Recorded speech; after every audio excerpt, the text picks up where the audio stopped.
Vote. I fẹ́ vote lẹ́ni ni o. Ètò àbámú lẹ́ni la máa ṣe lọ́la. Vote.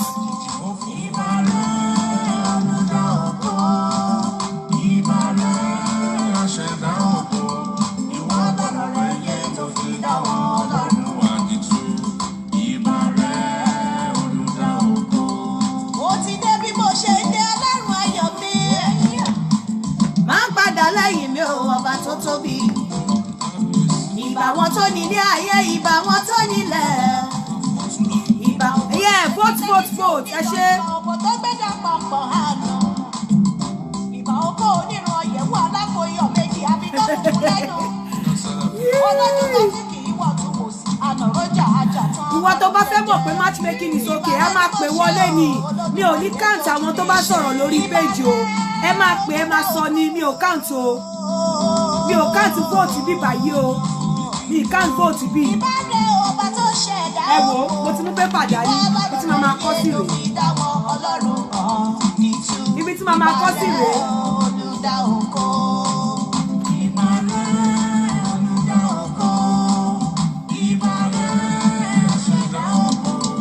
Ìwọ lọ̀rọ̀ rẹ yé o, ìwọ lọ̀rọ̀ rẹ yé, ìwọ.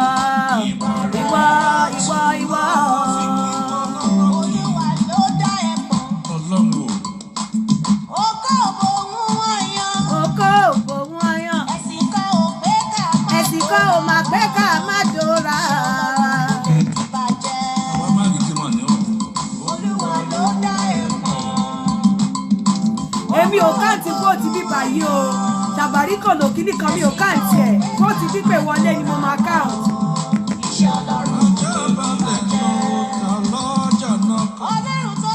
Samuel Jukes, unfortunately it's not an English program.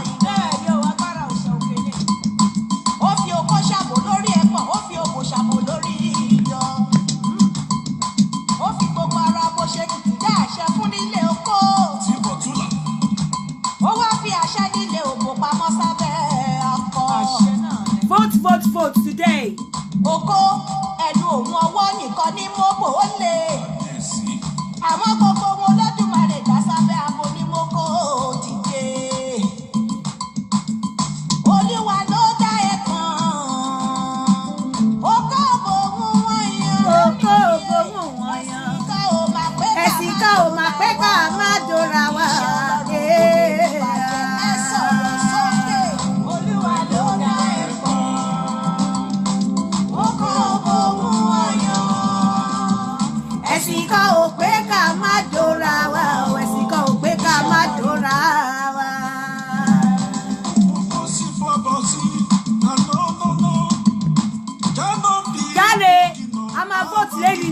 Evening Olúwadámiláre Àbáyọ̀mí Ìfẹ́ Olúwa ẹ káàbọ̀ we are voting today a jẹ máa sọ àwọn nǹkan kan.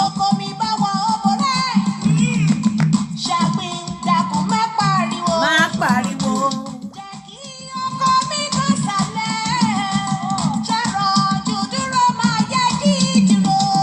Dúró,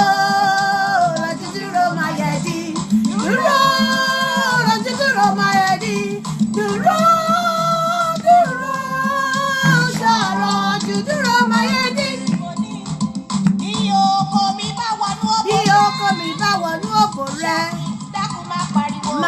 má má pariwo. Kí ọkọ mi ká sálẹ̀.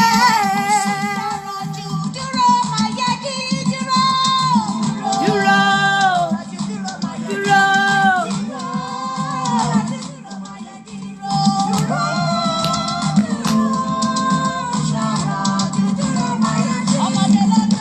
A máa ní ìdáwọ́ èèyàn láti vote o.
wo ṣe ó ṣà òkè ẹjọ́ ojú mi ṣe ẹ kúrọ̀lẹ́ kú dédé wòye káàbọ̀ sórí abala ètò yìí níbi tí a ti fẹ́ máa dìbò fún Shabarikolo àbí matchmaking ká tó kọ́kọ́ bẹ̀rẹ̀ kíní màá kọ́kọ́ ṣàlàyé matchmaking màá ṣàlàyé Shabarikolo ẹ káàbọ̀ mo kọ́kọ́ fẹ́ fi kíní ìwọ̀n yìí ṣe ti rí pé pépà yìí ó funfun ni gbogbo ẹ̀yin tẹ́ bá wà lórí ètò yìí náà ẹ lè mú pen and paper yín ẹ jọ̀ọ́ mi ò ní count àwọn tó bá ń pariwo àwọn tó bá ń sọ Shabarikolo lórí bí mi ò ní count ẹ àwọn tó bá ń sọ matchmaking lórí bí mi ò ní count ẹ ẹni tó bá fẹ́ vote ó máa pè wọlé àdé kọ sílẹ̀ tẹ́ àkọ́kọ́ bá pè ẹni tó bá vote fún Shabarikolo wá fún mi ní rational máa filẹ̀ bá ṣe máa ṣe nìyàwó account vote yẹn after Làfúnkẹ́ onípẹ́pẹ́ yẹn sọnù ẹ káàbọ̀ àwa account vote yẹn after tí a bá ti ṣe tán bọ̀ kí tó kọ́kọ́ tó bẹ̀rẹ̀ ẹ jẹ́ kí n sáré yànyàn náà àwọn nǹkan kan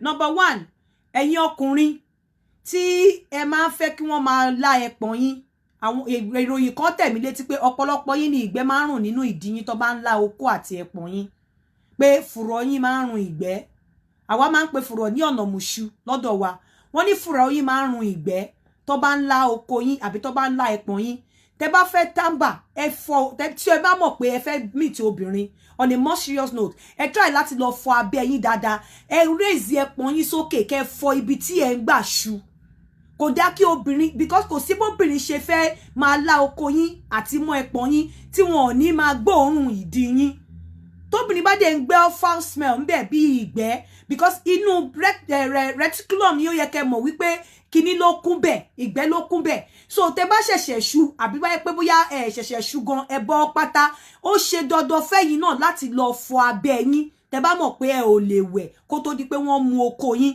kò dá kí obìnrin máa mu okó yín kó máa gbóòórùn ìgbẹ́ nínú fùrọ̀ yín àbí kó fẹ́ gbé ẹpọ̀n yín sẹ́nu kí òórùn ìgbẹ́ kó máa wá símú wọn ó dẹ̀ máa ń ṣẹlẹ̀ ẹ̀dẹ̀ mọ́ bó ṣe máa ń smell very terribly bad nígbà tó bá ń fa okó then àwọn ní àwọn irun kókò kan tó máa ń so mọ́ kókó ẹpọ̀n lábẹ́ tẹ́ bá fẹ́ shave ẹ gbé ẹpọ̀n yín sókè kẹ́ shave abẹ́ ẹpọ̀n yín tẹ́ bá dẹ̀ fẹ́ bí mo ṣe máa ń sọ wípé obìnrin láti lọ clean up tó bá fẹ́ do àbí tó bá fẹ́ lá òbò ẹ̀ tó bá fẹ́ lá okó tiyín náà ẹ ní láti lọ clean up torí pé fùrọ̀ ọ̀pọ̀lọpọ̀ yín máa ń rùn jáde ìgbẹ́dẹ̀ ló máa ń rùn ẹ lè sọ pé àmì ò lọ sí toilet kò rùn nǹkan tó bá ti lè mú yín só nígbà tẹ́ wọ ṣòkòtò nǹkan tó bá ti lè mú yín tẹ́ bá ti lè ṣe pé kí tẹ́ bá tán má ti fẹ́ fi wọ́n fẹ́ lá oko yín báyìí ẹ kọ́kọ́ lọ fẹ́ fùrọ̀ yín ẹ fọ̀ dáadáa torí ibẹ̀ ni só ti ń jáde ibẹ̀ náà nígbẹ́ ti ń jáde ní fà pé ẹ lọ sí toilet tó ti pẹ́ tẹ́ ti lọ sí toilet the more reason tí fùrọ̀ yẹn ṣe máa rùn torí pé òru ti mú mọ́ bẹ̀ òórùn tó dẹ̀ ń jáde nínú fùrọ̀ òórùn ìgbẹ́ ni so tí obìnrin bá wá mu okó a máa gbọ́ irú nǹkan báyìí a máa jẹ́ kí obìnrin máa feel irritated ó máa irritate wọn ìjọ́ mi tẹ́ bá ní kó mu okó yín wọ́n láwọn ò mu but ẹ ní mọ reason tí wọn ò ṣe lè mu okó yín ẹ ní mọ̀ wípé experience tó ní last time wọn ò lè sọ fún yín ọ̀pọ̀lọpọ̀ obìnrin ojú títì àbí ìbẹ̀rù kò ní lè jẹ́ kí wọ́n sọ fún yín but I'm telling you now ọ̀pọ̀lọpọ̀ yín tó bá ń lá okó yín fùrọ̀ yín máa ń rùn tó bá ń mu okó yín fùrọ̀ yín máa ń rùn nǹkan tó dẹ̀ máa ń rùn ó máa ń rùn ìgbẹ́ jáde ọ̀pọ̀lọpọ̀ tó bá ń mu ẹpọ̀n yín àwọn àfi bẹ́ẹ̀ ni pé kó lọ wá nǹkan tó máa fi yọ irun lẹ́yìn wọn ni nítorí wípé ẹ̀yin máa ń concentrate lórí ibi tí okó yín wà nìkan shave ẹ láti raise okó yín àti ẹpọ̀n yín sókè láti lè shave ẹ gbọ́ táwọn obìnrin ti sọ fún mi pé thank you mama because wọn kì í lè sọ fún yín ẹ máa shave irun máa ń so mọ́ even obìnrin tóbìnrin bá fẹ́ shave irun abẹ́ ó máa tó bá jẹ́ pé tó ń lo shaving powder ni àbí shaving cream ni ó máa fi cream yẹn ti ojú ìdí nítorí àwọn irun máa ń gùn lọ síbi fùrọ̀ àwọn irun máa ń gùn lọ síbi fùrọ̀ so ó máa fi cream yẹn síbẹ̀ láti fi fọ gbogbo ẹ̀ síta tẹ́ pé ó máa shave irun yẹn tán bẹ́ẹ̀ náà ni ọkùnrin kò ṣe iwájú bíbá yín nìkan ni irun máa ń wà ní abẹ́ ẹpọ̀n yín fùrọ̀ yín máa ń rùn ó máa ń rùn ìgbẹ́ jáde ẹ máa try láti máa fọ fùrọ̀ yín tí ẹ bá fẹ́ kí obìnrin kó jẹ okó yín kò dá kí obìnrin máa lá okó yín kí fùrọ̀ yín máa rùn síta kí ìgbẹ́ èyí só tẹ́ ti só látàárọ̀ tẹ́ ẹ só tẹ́ ẹ pa ṣòkòtò mọ́ tẹ́ ẹ pa boxers mọ́ kọ́ dẹ̀ máa gbóòórùn ẹ̀ ní ìgbóòórùn ìgbẹ́ jáde lábẹ́ yín irú nǹkan báyẹn ò dáa okó ọ̀pọ̀lọpọ̀ yín náà dẹ̀ máa ń rùn ìkàsè ó máa ń rùn tọ̀ tẹ́ bá ti tọ̀ mùsùlùmí tó ní kó máa fọ oko kó máa tamba ẹ rí pé nǹkan mímọ́ ni tẹ́ bá ti tọ̀ after tẹ́ bá tamba tán ẹ̀yin náà ẹ damp ẹ kó dry ẹ má tọ̀ tán kẹ́ tamba tán kẹ́ fi oko yẹn kẹ́ fi sínú láì kíní bẹ́ẹ̀ ó máa rùn kíní oko yín máa rùn bí sparogera ni ẹ ṣá mọ̀ bí sparogera ṣe máa rùn ìkíní tó máa wà níbi omi yẹn oko yín máa rùn bí nǹkan tó ti kéwu oko yìí máa rùn bí nǹkan tó ti kéwu ni a máa rùn bí nǹkan tí bí ibi tí wọ́n ti tó wet bẹ́ẹ̀ ló ṣe máa rí so orí oko yín a máa irritate yín wọ́n wá fi sí ẹnu ebi a máa gbé àwọn èèyàn máa choke kò yẹ kó rí bẹ́ẹ̀ tẹ́ bá ti tọ̀ ẹ má jẹ́ kókó yín máa rùn ìtọ̀ tókó yín bá rùn tọ̀ tí ẹ mọ̀ pé tọkùnrin obìnrin bá mu oko yín nígbà míì ẹ máa ní precum tó jáde sí obìnrin lẹ́nu ó máa rùn ni couple wípé fùrọ̀ yín tún rùn fùrọ̀ yín á máa rùn precum tó jáde lórí oko yín á máa rùn orí oko yín á máa rùn bí ìgbà tí wọ́n nǹkan ti kéwu nínú ilé tí omi ti soak because tamba damp omi tẹ́fi damp omi yẹn kúrò lórí oko yín ẹ kọ̀ tí sínú boxers bẹ́ẹ̀ ẹ kọ̀ wọ́ bẹ́ẹ̀ ṣe ẹnu di yín ọ̀pọ̀lọpọ̀ yín tíṣù lẹ fi nù di tẹ́ bá yàgbẹ́ tán ẹ dẹ̀ fẹ́ jẹ́ kóbìnrin mu oko yín á máa rùn gbẹ́ fùrọ̀ yín rùn fùrọ̀ ọ̀pọ̀lọpọ̀ yín rùn that is the truth fùrọ̀ yín ọ̀pọ̀lọpọ̀ ẹkùnrin fùrọ̀ yín rùn ìgbẹ́ ẹ dẹ̀ mọ̀ pé the moment tí obìnrin bá ti gbé ẹnu síbi oko yín lọ síbi ẹpọ̀n yín báyìí kò lè escape òórùn yẹn tàbí kó wá máa kó òórùn ìgbẹ́ yín sínú ìgbẹ́ ẹlòmíì dẹ̀kẹ̀rẹ́ òórùn jùgbẹ́ màálùú lọ ìgbẹ́ ẹlòmíì ìgbẹ́ onídàóríà ni ẹ dẹ̀ mọ̀ pé ìgbẹ́ tó jẹ́ ìgbẹ́ dàóríà tọkùnrin bá ń yaṣu ìgbẹ́ dàóríà òórùn jù nọ́mà ìgbẹ́ lọ ṣé kéèyàn máa gbóòórùn ìgbẹ́ dàóríà nítorí pé ó fẹ́ mu oko kò yẹ kó rí bẹ́ẹ̀ ẹ máa clean ni ẹ máa clean abẹ́ inú fùrọ̀ yín ẹ máa clean ẹ̀ dáadáa kò yẹ kóbìnrin máa gbóòórùn ìgbẹ́ tó bá mu oko yín kò dáa wọ́n á sọ fún mi ni mo ṣe ní pé kí n gbé síta torí pé gbogbo nǹkan ẹ mọ̀ pé yín máa ń fast láti wá sọ pé ó lóun ò lè mú oko mi òun ò lè ṣe kíní kan wọ́n ní ìgbẹ́ máa ń rùn ìgbẹ́ oko yín inú fùrọ̀ yín máa ń rùn jáde ìgbẹ́ ló rùn jáde ń bẹ̀ ó làwọn ṣe ní ọ̀pọ̀lọpọ̀ àwọn ṣe àfúrà láti mú oko yín wọ́n dẹ̀ ní oko yín gbà mí ó máa ń rùn nǹkan tó ti kéwu orí oko yín máa ń rùn nǹkan tó ti kéwu tó wà damp bẹ́ẹ̀ ni pé tẹ bá fi aṣọ wà damp orí oko yín máa ń rùn ó máa ń rùn bẹ́ẹ̀ so kò kí ó máa ń rìn àwọn lára ó máa ń rìn àwọn láyà pé ẹ̀rù dẹ̀ máa ń bà wọ́n pé káìwọ ni káwọn mú oko yín tán káwọn wá máa rántí káwọn má lè jẹun pé so kí n bá wọn sọ fún yín dẹ̀ wọ́n ní abẹ́ ẹpọ̀n yín náà àwọn irun kéréje máa ń so mọ́bẹ̀ mọ́ ibi apẹ́ ẹpọ̀n yín àwọn irun ó máa ń ta kókó síbẹ̀ pé ojú ibi tí oko yín wà nìkan lẹ máa ń concentrate lẹ máa ń fa ẹ ní láti máa fa irun tó wà níbi abẹ́ ẹpọ̀n yín náà pé àwọn abẹ́ ẹpọ̀n yín náà àwọn irun tó kó síbẹ̀ kéréje rí pé àti ẹ̀jẹ̀ irun tó ṣe rí wọ́n ní ẹyọ kan lè so síbi kó ṣe síbẹ̀ èérí yes I remember èérí náà wọ́n ní èérí máa ń wà níbi abẹ́ ẹpọ̀n yín pé tó bá gbé ẹpọ̀n yín sókè ibi tó flat níbi abẹ́ ẹpọ̀n yín yẹn èérí máa ń wà ń bẹ̀ pé táwọn bá ń lá oko yín èérí làwọn máa ń fi ẹnu fà pé èérí yẹn máa ṣẹ́gẹ̀dẹ̀ tó máa dúdú báyìí níbi abẹ́ ẹpọ̀n yín èérí irun àti fùrọ̀ rírùn ẹ̀yin ọkùnrin èérí irun àti fùrọ̀ rírùn so inú wò ìdí yín a máa rùn gbẹ́ síta a máa rùn iṣó síta abẹ́ ibi ẹpọ̀n yín èérí máa so mọ́bẹ̀ èérí dúdú tó máa ṣẹ́gẹ̀dẹ̀ síbẹ̀ irun máa ta kókó síbẹ̀ orí oko yín ọ̀pọ̀lọpọ̀ ó máa ń damp a máa rùn pé ó damp wọ́n ní pé kí n sọ fún yín mo dẹ̀ ń sọ fún yín sìn wọn ò gbúdọ̀ máa obìnrin tó bá mu oko bẹ́ẹ̀ yẹn ó lè lọ tibẹ̀ lọ kó bacteria because nǹkan tó ṣẹ́gẹ̀dẹ̀ sí ibi abẹ́ ẹpọ̀n yín yẹn ìdọ̀tí ni tẹ bá rí microscope tẹ bá wo kíní tó ṣẹ́gẹ̀dẹ̀ sí abẹ́ ẹpọ̀n yín yẹn ẹ mọ̀ then obìnrin tó bá kóbìnrin wa lọ máa fi imú fa òórùn ìgbẹ́ onídàáríà àbọ̀ òórùn tó rùn ju ìgbẹ́ màálùú lọ ẹ mọ̀ pé nǹkan burúkú ni kò ṣe nǹkan tó dáa so ẹ̀yin ọkùnrin ọ̀pọ̀lọpọ̀ yín ń kọ bí ara sí kíní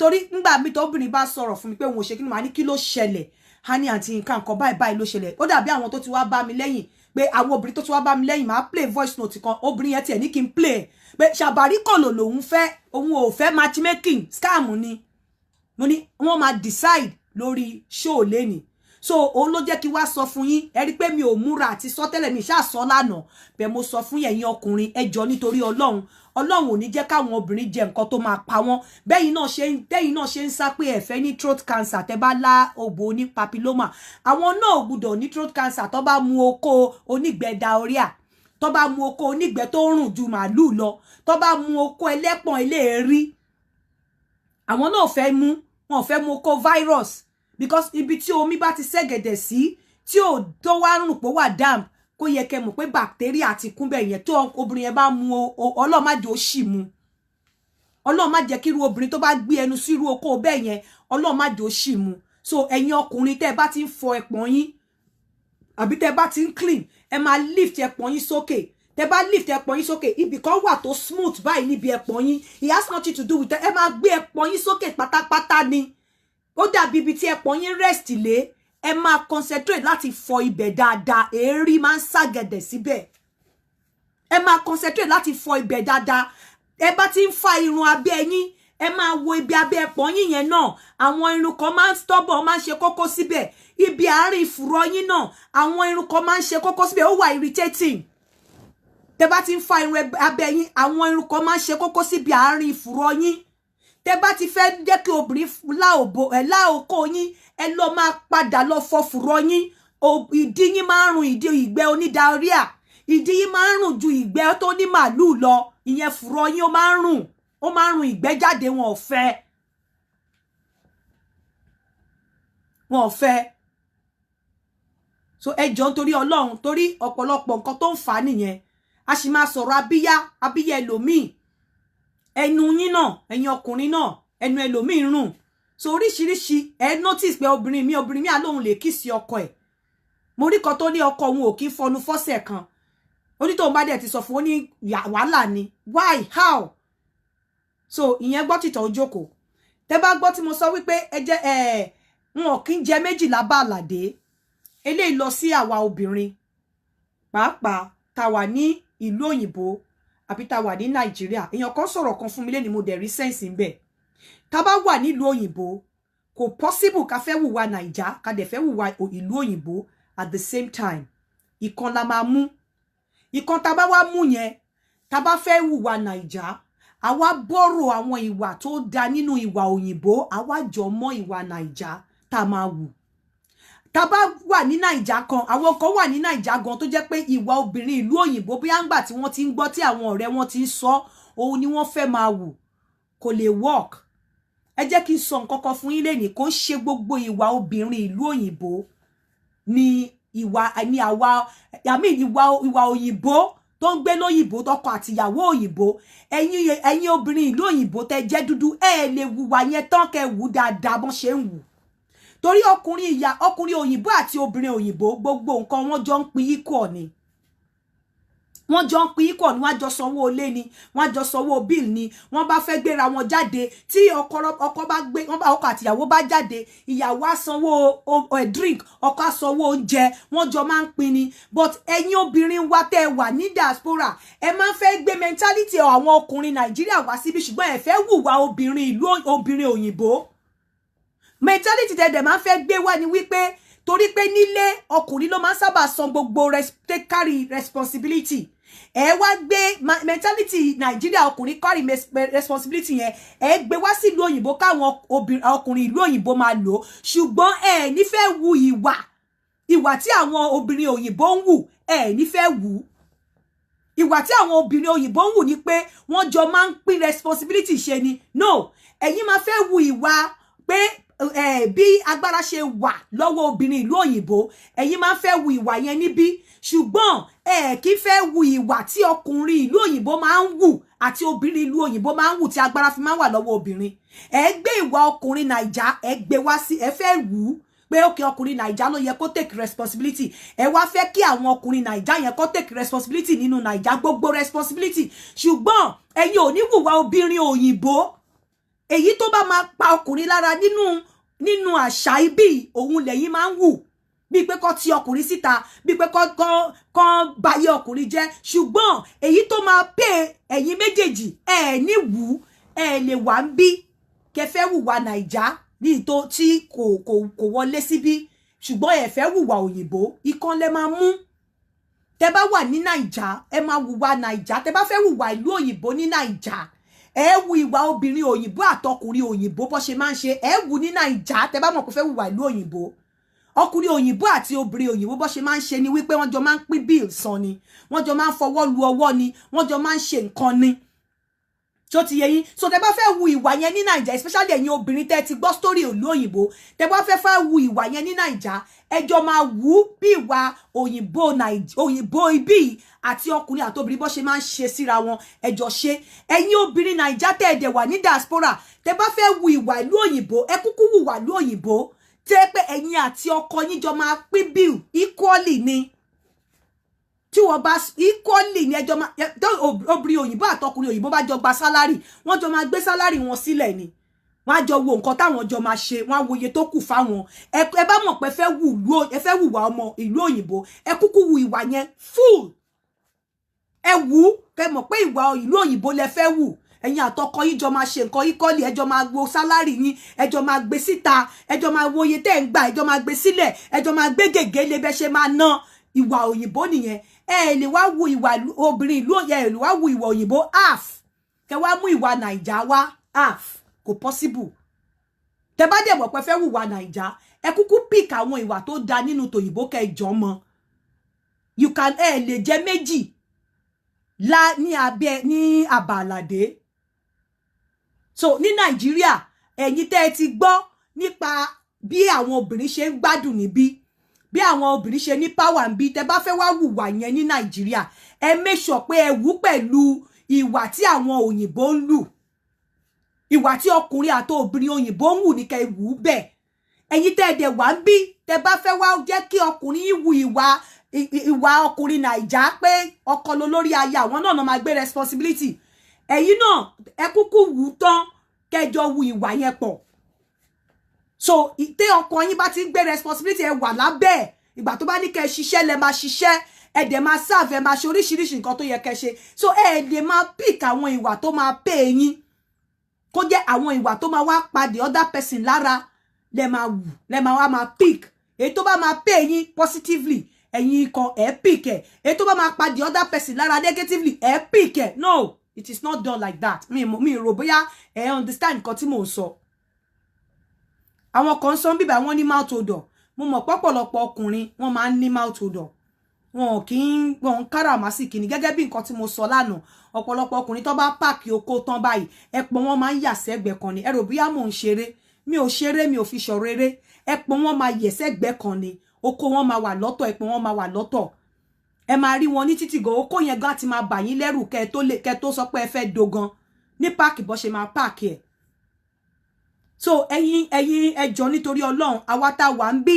tá jóbìnrin tá bá fẹ́ wùwà ibi ẹ kúkú jẹ́ ká wù tán ẹ má jẹ́ ká pick díẹ̀ nínú Nàìjíríà ká wá join ti bímọ tá bá dé wá fẹ́ pick wà ń bí ẹ jẹ́ kó ṣe gbogbo nǹkan tó ń ṣe ń bí ló right ẹ jẹ́ ká pick ìwà tí ó à ní fi lose value ibi tá ti ń bọ̀ ẹ jẹ́ kí gbogbo wa mọ̀ pé a ní root àjòjì la jẹ́ ń bí kọ́lọ̀ wa ti fi wá wọ̀n so ẹ tá bá fẹ́ pick ìwà ìlú òyìnbó ẹ jẹ́ ká pick positive one tó jẹ́ wípé kò ní ba àṣà tiwa gan jẹ́ tá bá dẹ̀ máa pick ìwà Nàìjíríà náà pé a fẹ́ wù ẹ jẹ́ ká pick tó jẹ́ wípé ó máa ṣe keep value wa ó máa ṣe ata lè fi lé ọmọ lọ́wọ́ mo mọ nǹkan tí mò ń sọ mo lè máa explain délẹ̀ tán mo mọ tí mò ń sọ ẹ jẹ́ ká wá sọ̀rọ̀ Shabarikolo àtọ̀rọ̀ matchmaking gẹ́gẹ́ bí mo ṣe sọ ẹyọ kan la máa mú nínú méjèèjì mi ò lè handle méjèèjì matchmaking tí mò ń ṣe mo rí wípé scamming ni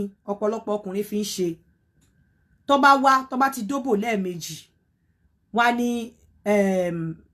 nǹkan kan ṣe ẹlẹ́dẹ̀ kan pa kan ìgbà míì obìnrin míì á débẹ̀ kò ní rí nǹkan tó yẹ kó rí okó ọkùnrin míì á disappoint obìnrin míì ìgbà míì ọkùnrin míì ò lè ṣiṣẹ́ mọ́ ni kò lè dóbò mọ́ ó kàn wábi tó máa fi àdàgbà ẹ̀sùrọ̀ sí ni obìnrin ò dẹ̀ fẹ́ nígbà tí mo bẹ̀rẹ̀ ìgbà míì obìnrin míì náà ló máa misbehave ní pé kó gbé bùkátà ọmọ òun fẹ́ sanwó school kìnnìkan wàhálà ṣẹlẹ̀ mo wá introduce leave me alone my water is here mo wá introduce undertaking ẹ̀yin náà rí gbà tí mo ṣe undertaking. Thank you so much. I will take something. I will have something to drink. Ngbà tí mo ṣe undertaking, àwọn kan sign, lára àwọn tó sign lè rí nǹkan tó ṣẹlẹ̀ sí obìnrin yẹn ní orí platform mi. Gbogbo wàhálà tí mo máa ń ṣe tí máa fẹ́ ṣe matchmaking, àwọn tó bá ti ṣe pẹ̀lú mi, àwọn kan ti ṣe tán ti máa rí o, tó dẹ̀ ṣe wà pọ̀.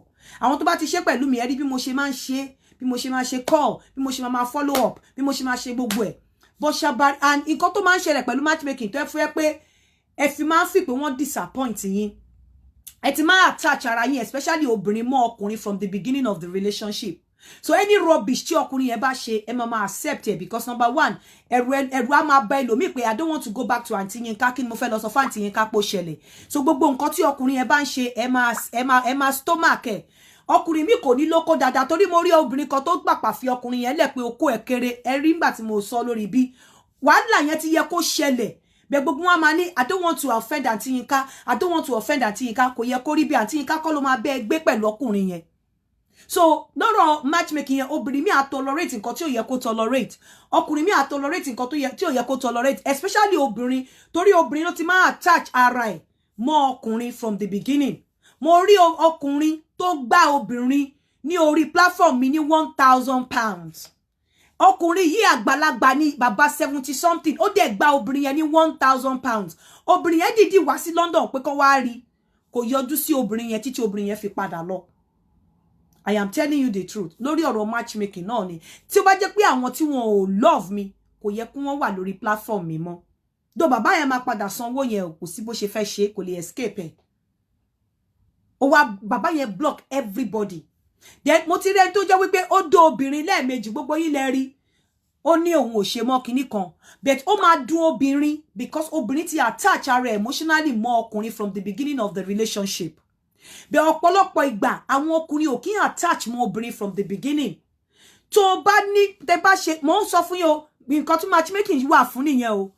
Ọ̀pọ̀lọpọ̀ máa ń sọ pé àwọn ti rọ́kọ, but kò ń sábà work out. Obìnrin ló mọ̀, oníkùn ló mọ̀ ká. Obìnrin ló mọ̀ pé ọkọ lòun wà, òun ti rọ́kọ. O lè sọ bóyá ọkùnrin ti free ìyàwó nínú ẹ. Ìwọ lè ti rí ọkọ nínú ọkọ tí mo fún ẹ kí ọkọ yẹn má rí ìyàwó nínú ẹ. Ìwọ lè ti rí ìyàwó nínú ìyàwó tí mo fún ẹ kí ìyàwó yẹn má rí ọkọ nínú ẹ. So nígbà míì kò kí ń work bẹ́ẹ̀ yẹn, wọ́n máa ń padà túká ni. But Shabarikolo, and at the end of the day, obìnrin ló máa ń sábà rò pé wọ́n use òun. Ọkùnrin náà lè rò pé ó dẹ̀ gbà mí, ó gbowó lọ́wọ́ mi, ó lọ. Bẹ́ẹ̀ tó bá jẹ́ Shabarikolo láti ilẹ̀, tẹ́ bá dóra yín tẹ́ bá ṣe mọ́, wàá kọ̀ rò pé one of those things ni oníkálukú ti bá tiẹ̀ lọ. Ẹ lè tẹ́ bá bẹ̀rẹ̀ tí ẹ ò attach emotion mọ́ láti ilẹ̀, ẹ máa ṣọ́ra yín, ẹ máa wòra yín, ẹ máa wòra yín, ẹ máa ṣọ́ra yín. Tí ó bá ti rí wípé ìyẹn ò ní kẹ́ má dóra yín, ìyẹn ò ní kẹ́ má jáde, ìyẹn ò ní pé kíní anything pé kẹ́ má jọ ṣe. But nǹkan tí Shabarikolo fi yàtọ̀ ní wípé kò sí managing. Kò ò ní manage ọkùnrin. Ọkùnrin tó bá fẹ́ wá ṣe Shabarikolo láti ní iṣẹ́ lọ́wọ́. Ọkùnrin tó bá fẹ́ ṣe Shabarikolo á fún obìnrin yẹn ní dídó, á tọ́jú obìnrin yẹn pẹ̀lú owó. Adef kò sí excuse láti má fún obìnrin yẹn ní time. Kò bá wá jẹ́ oṣù mẹ́ta lẹ fi jáde, obìnrin yẹn á ka blessing ẹ̀ láàrin oṣù mẹ́ta yẹn. Mi ní pé o máa ra lé fún ògbọ́. Tó bá at the end of the day tẹ́ bá fira yín lẹ̀, obìnrin yẹn ò ní máa feel used. Shabarikolo, ọkùnrin tó bá fẹ́ ṣe Shabarikolo, ìwọ ló máa wá náwó. That is it.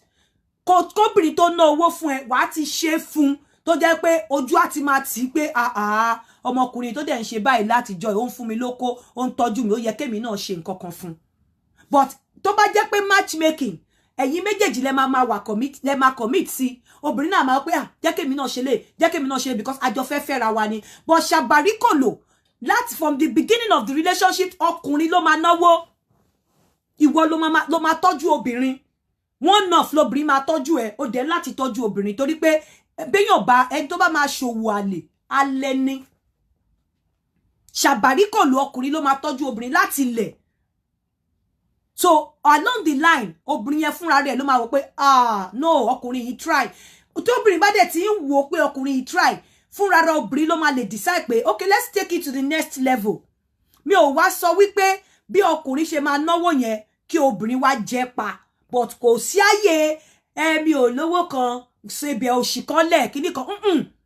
in fact Shabarikolo go bóbìnrin bá nílé tó bá fẹ́ do obìnrin yẹn kó jẹ́ pé obìnrin yẹn single ni ó nílé ó máa lọ gba hotel ni ó ní lọ nǹkan tí ó bá ti mú ẹ ní ilé tó máa gbé obìnrin yẹn sí pé láti do wá lọ fowó gba hotel ni ó ní do obìnrin yẹn nínú ilé ẹ̀ àfi tó bá lọ ṣe lẹ́yìn àfi tó tóbìnrin yẹn bá lọ ṣe lẹ́yìn wàhálà ti ẹ̀ nìyẹn but Shabarikolo kóbìnrin yẹn ní ilé ìwọ ọkùnrin tó fẹ́ Shabarikolo ó láti níṣẹ́ lọ́wọ́ ó láti lẹ́jẹ̀ lọ́rùn tóbìnrin yẹn bá nílé tóbìnrin yẹn bá ní iṣẹ́ tó bá nílé ó máa lọ gba hotel tẹ́ ti máa dóra yín ni ò ní lọ gba àwé ò ní lọ do mọ́nú ilé ẹ̀ tó bá tí wọ́n bá nílé tó jẹ́ pé ìwọ nìkan ló ń wà lé ó lè wá bá ẹ bọ̀ wípé ó máa lọ do obìnrin mọ́nú ilé ẹ̀ àyè pé ayé Shabarikolo ò lọ do obìnrin mọ́nú ilé ẹ̀ tó bá tẹ́ bá ti wá take it to next level ó lè wá di pé obìnrin yẹn lè wá máa fún ẹ ní chance láti máa wọlé kẹ́ máa dóra yín nínú ilé but from the beginning torí ẹ tí mọ bí tó ń lọ ẹ sì máa ṣe bẹ́ẹ̀ ni pé ń date ni tẹ́ bá máa dóra yín lọ gba hotel tó bá ti nílé tó fẹ́ gbóbìnrin lọ because tó bá lọ sílé obìnrin á dáná fún ẹ kò sí anything tó kù á dáná fún aṣọ oúnjẹ fún ẹ tó bá wá jẹ́ pé o jẹ́ oníyàwó ńlé tí ìyàwó ẹ fẹ́ o responsibility ẹ tó fẹ́ kóbìnrin yẹn máa kó o fẹ́ Shabarikolo obìnrin ó máa fún lówó pé kó dáná fún ẹ ni kò dáná kankan fún ẹ ní Shabarikolo tó bá mọ̀ kó fẹ́ jẹun nílé ẹ̀ wàá fún ní owó tó ìjọ tó bá dẹ̀ di wípé ẹ ti wá tèkẹ̀ sí next level ó lè máa lọ́lé ẹ̀ kó ra nǹkan bọ̀ pé obìnrin kan máa mú owó ẹ̀ á fi sóúnjẹ fún ẹ tó ò tí ì ṣe nǹkan kan ayé ẹ ò lè yọ lórí Shabarikolo because ẹni tó bá máa ṣòwò àlè alẹ́ ni o ní lọ do obìnrin mọ́ inú ilé ẹ̀ àfobìnrin tó bá ṣe tí mi ò bá mọ̀ you're on your own you're adult o lè Shabarikolo obìnrin kó wá lọ do mọ́nú ilé ẹ̀ ẹ sì máa padà dóra yín mọ́nú ilé o tó bá tẹ́ bá take it to next level tẹ́ bá gbéra yín sí next level tẹ́ ti wò pé ilé má ti ń get serious but from the beginning of Shabarikolo torí ẹ̀ tó o bá ti níṣẹ́ lọ́wọ́ tí etí ẹnu ẹ tí iṣẹ́ tó ń ṣe tí kò tọ́ ìṣòro ayé ẹ má Shabarikolo torí pé Shabarikolo yẹn obìnrin ò bẹ pawọ́pọ̀ sanwó ilé obìnrin ò bẹ ṣe anything ntóbìnrin jẹ́ ni pé tó bá fẹ́ ṣe birthday kó ra gift fún ẹ ntóbìnrin jẹ́ ni wípé tó bá ti ṣe tóbìnrin bá tójú ẹ bá ti bẹ̀rẹ̀ sí ní ti pé bọ̀bọ́ yìí ó deserve láti fún ní nǹkan obìnrin ò ní ra nǹkan kan fún ẹ láti entice ẹ obìnrin ò ní ra nǹkan kan fún ẹ láti keep ẹ no ìwọ ló máa tọ́jú obìnrin lórí Shabarikolo ìwọ ló máa tọ́jú obìnrin lórí Shabarikolo so àmọ́ sọ àwọn Shabarikolo matchmaking obìnrin àtọkùnrin ló máa bẹ̀rẹ̀ sí ní tọ́jú ara wọn so tí ọkùnrin yẹn bá lọ at the end of the day obìnrin yẹn lè feel hurt but Shabarikolo nǹkan tóbìnrin yẹn wà fún ni pé kẹ́ ẹ dóra yín dáadáa ó bá dogan wàá tún róúnjẹ fún kó lè gba material tó gbà lára ẹ̀ àwọn nutrient tó gbà lára ẹ̀ wàá tún bọ́ lórí ẹ̀ tó bá wá kí ẹ wàá fún lówó mọ́tò tó bá wá sí hòtẹ́ẹ̀lì tó gbà bí yan bá máa ṣòwò àlè alẹ́ ni ẹni tí ò bá ní nǹkan kan lọ́wọ́ tí ò bá jẹun ká ní òkè ń yànlè ẹni tí ò bá jẹun ká ní ẹni tí ò bá ní èkú idà lọ́wọ́ kì í béèrè ikú tó pa bàbá ẹ̀ so ọkùnrin tó wà nínú marriage kan tó fẹ́ Shabarikolo ó fẹ́ kọ̀yà fún rẹ̀ ni tó o dẹ̀ lè kọ̀yà tó o bá lówó lọ́wọ́ ó lè kọ̀yà tó o bá lówó lọ́wọ́ tó bá lówó lọ́wọ́ ló máa kọ̀yà pé obìnrin kan fi gbágbá mi lórí mo fẹ́ lọ béèyàn kan ta ẹni tó wà níta yẹn ṣó mọ̀ wípé tẹ́ ẹ̀ bá fẹ́ra yín at the end of the day ẹnìkan ló máa fẹ́ so Shabarikolo yẹn tó bá lówó lọ́wọ́ ò lè ṣe obìnrin ò ní bẹ́ẹ̀ gbọ́ bùkátà obìnrin ò ní lé kó lọ do mọ́lé ó máa gbòtẹ́ tó bá tún fẹ́ kúrò lóòtẹ́ láàárọ̀ ó bẹ́ńbẹ́ kò bẹ́ńbẹ́ wàá fún lówó mọ́tò nítorí pé o gbé jáde kúrò nínú ilé ẹ̀ ó wá bá ẹ lóòtẹ́ ni wàá fún lówó mọ́tò tó máa fi padà ó ti wá jí pé after some time ó dẹ̀ wá máa wò pé let me do this kó máa bọ̀ fúnra rẹ̀ kó so oúnjẹ dání fún ẹ bọ̀ ó máa ṣiṣẹ́ débẹ̀ ni that is Shabarikolo so tẹ́ bá ibi tó ti máa tí ọkùn tẹ́ ti máa relax fúnra yín níbi pé tẹ́ bá ti rí wípé ẹ ti take it to next level tẹ́ ti find friend nínú ara yín tẹ́ ti build the trust nínú ara yín tẹ́tí wo pé tí boy bá mo ti ń love boy mo ti ń like boy obìnrin ṣe lè wá máa commit rẹ̀ because ṣó mọ̀ pé tó bá filẹ̀ lórí Shabarikolo tí ò débì kankan obìnrin ò lose owó ẹ̀ ò bo ẹnìkan ló lose kò dẹ̀ ní feel cheated because ó tọ́jú ẹ̀ ó jẹ lára ẹ̀ so ó tọ́jú ẹ̀ ó náà dẹ̀ tọ́jú ẹ̀ ẹjọ́ máa tọ́jú ara yín ni a máa fòbò tọ́jú ẹ̀ ìwọ náà dẹ̀ máa tọ́jú ẹ̀ wàá máa tú òbò yẹn ṣe Shabarikolo nìyẹn. Ìyá Yínká ẹ máa ń pè ní wrong Ìyá Yínká yíyẹ mi o mi lè bá yín sọ̀rọ̀ sí ma máa pè yín létà máa pè yín létà mà. Máa pè ní padà. Bẹ́ẹ̀ ni ìyá mi. Máa pè ní padà. Bẹ́ẹ̀ ni mà mo ń ṣe show lọ́wọ́ mà. Mi ò gbọ́. Mo ń ṣe show lọ́wọ́ màá mi. Okay, ó ṣe show lọ́wọ́. Okay. So that's the essence of Shabarikolo.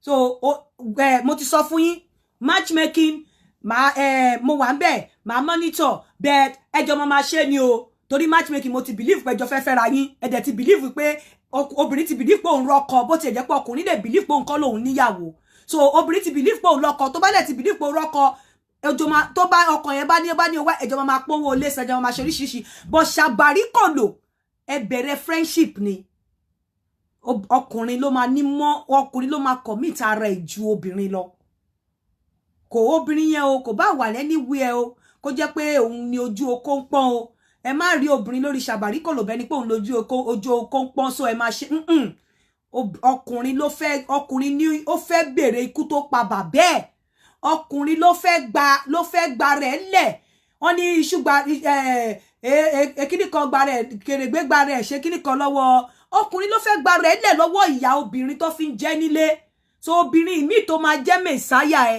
obìnrin mi tó máa jẹ́ sacrificial lamb ẹ òun láti tọ́jú ẹ má gbàgbé nígbà mi tó bá ń Shabarikolo tí wà tó ọkùnrin obìnrin bá jọ ń lọ obìnrin máa ń nífẹ̀ẹ́ ọkùnrin náà so obìnrin yẹn imagine emotional problem trauma tó máa go through tó mọ̀ pé òun ò lè have ẹ wà lọ́wọ́ ẹlòmíì so ó ń láti máa tọ́jú ẹ so tó bá wá dé next level obìnrin yẹn á wá máa reciprocate but from the beginning of Shabarikolo ọkùnrin ẹ má expect anything lọ́wọ́ obìnrin from the beginning later ó lè dé stage yẹn o but from the beginning you have to look after obìnrin tẹ́lẹ̀tẹ́lẹ̀ tí yàn bá ní sugar daddy kí ni essence Shabarikolo is like a sugar kí ni essence ó máa gbéyàn jáde á tọ́jú èèyàn á fúnyàn ní nǹkan àwọn ẹlòmíì sugar daddy ló ń kọ́lé fún sugar daddy ń ṣe everything fẹ́ lómi so from the beginning of Shabarikolo ẹ má expect anything from obìnrin ẹ má expect láti lọ domọ́nú ilé ẹ máa ná owó hòtẹ́ẹ̀lì ni àfọbìnrin tó bá fi pé okay come to my house pé o wá tó invite ẹ pé kó máa bọ̀ òun free ó dẹ̀ ń lọ ó lè sanwó lọ wà á ti calculate pé tó bá lọ sóòtẹ́ wà á ṣàsanwó ó bẹ́ńbẹ́ kò bẹ́ńbẹ́ á jábọ́ ọkùnrin tí tó bá láhun má register fún Shabarikolo tó bá láhun tó bá jẹun kánú tó níṣẹ́ lọ́wọ́ má wá ṣe Shabarikolo tí iṣẹ́ ò bá tọ̀ṣẹ́ kó tọ́ yà tí iṣẹ́ ò tí ì tú ẹ jẹ débi tó máa ní extra má wá ṣe Shabarikolo extra baggage ní Shabarikolo I'm telling you extra responsibility ni ṣùgbọ́n wà happy o lè múnú obìnrin dùn kó má múnú ẹ dùn wà happy á múnú ẹ dùn á make ẹ feel happy wà gbàgbé gbogbo problem tó ní níbòmíì ṣùgbọ́n ẹni tó fún ẹ láyọ̀ tó fún ẹ ní dùnnú náà òun náà inú ẹ náà láti dùn so we have to ẹ jẹ́ ká jọ mo ti fún yín ní ọ̀rọ̀ different nínú Shabarikolo àti matchmaking I will now leave it out fún ẹ̀yin kẹ́ decide kò mí pé single person náà lè ṣe Shabarikolo but ìwọ tó bá jẹ́ single tó níyàwó àti wọ ìyàwó tó bá jẹ́ single tó lọ́kọ tó jẹ́ pé ọkọ lẹ́yìn méjèèjì ń wá tó bá ti bá single tó níyàwó àmì tí ò níyàwó lórí Shabarikolo wàá rọra dẹ́lẹ̀ díẹ̀díẹ̀ because Ọlọ́run lè kọ yín pọ̀ kó jẹ́ pé ẹjọ́ máa jọ fẹ́ra yín wàá dẹ́lẹ̀ díẹ̀díẹ̀ pé well ó lè lọ já sí ẹ lọ́wọ́ so wàá dẹ́lẹ̀ díẹ̀díẹ̀ fún wàá take it easy díẹ̀díẹ̀ fún tẹ́yìn méjèèjì bá jẹ́ single single tí mo dẹ̀ tún mean bóyá ó jẹ́ widow àbó jẹ́ widower ó jẹ́ single parent àbó jẹ́ single father so wàá dẹ́lẹ̀ díẹ̀ fúnra yín but tó bá ti jẹ́ pé oníṣàbàríkòlò pé àwa méjèèjì jọ ń wá happiness ni ṣùgbọ́n a fẹ́ fi ibi tá a wà lẹ̀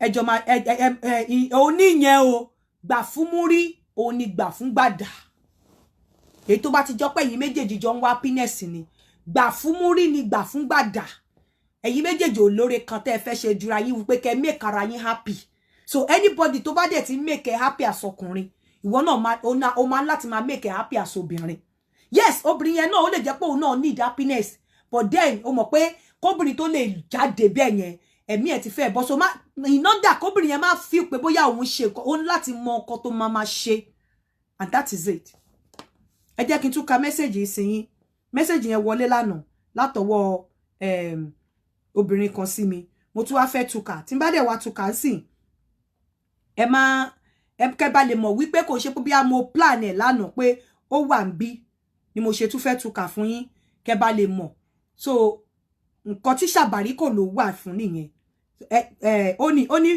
please obìnrin ló send ẹ o ẹ bá dẹ̀ ti rí tó message yẹn ẹ lè mọ irú obìnrin tó jẹ́ obìnrin tó dá ẹ lè mọ̀ pé ẹni tó ti rí ìnira rí ni ṣùgbọ́n tí inú ẹ̀ ń dùn sí please don't stop Shabarikolo.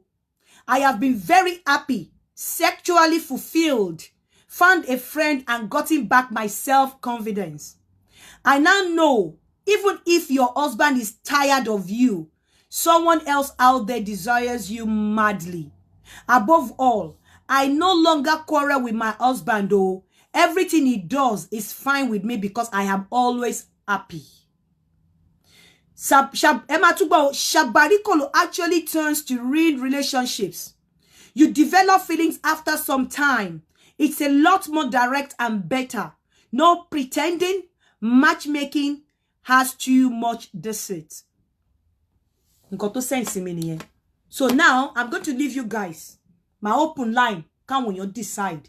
But mo ti sọ fún yín, ẹ̀yin ọkùnrin tó bá máa ṣe Shabarikolo, ó gbọ́dọ̀ níṣẹ́ lọ́wọ́. Not only níṣẹ́ lọ́wọ́, ó gbọ́dọ̀ mọ obìnrin tọ́jú, ó gbọ́dọ̀ láhùn. Obìnrin is not going to do anything. Ju wípé tó bá fẹ́ bẹ́ẹ̀ sóúnjẹ gan, wàá fún lówó tó máa fi sóúnjẹ. Ó lè wá máa wò ṣe fún ẹ. From the beginning, obìnrin ò ṣe nǹkan kan fún ẹ. Tẹ́ bá ti wá jọ rí, even kẹ́ má jọ fẹ́ ra yín later. Àìmọye àwọn àlè méjèèjì tó dẹ̀ jọjọ alẹ́. Tẹ́ bá ti wá jọ rí pé yín méjèèjì jọ wúlò fúnra yín. Ẹ lè wá take it to next level. Kóbìnrin yẹn wá máa losing up díẹ̀díẹ̀. But kò ṣe from the beginning ore wo nípa ṣèdí. Wàá dóbìnrin tó ò tún ní ṣe nǹkan kan fún. No. So bó ṣe máa rí nìyẹn.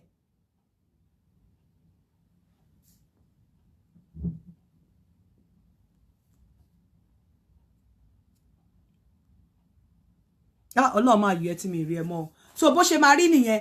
The number to call is +44 7404 851234. A fẹ́ vote láàrin Shabarikolo àti láàrin Matchmaking. Mo sọ fún yín pé ọpẹ́lọpẹ́ àwọn àlè nígbà míì ẹlòmíì àti ya wèrè.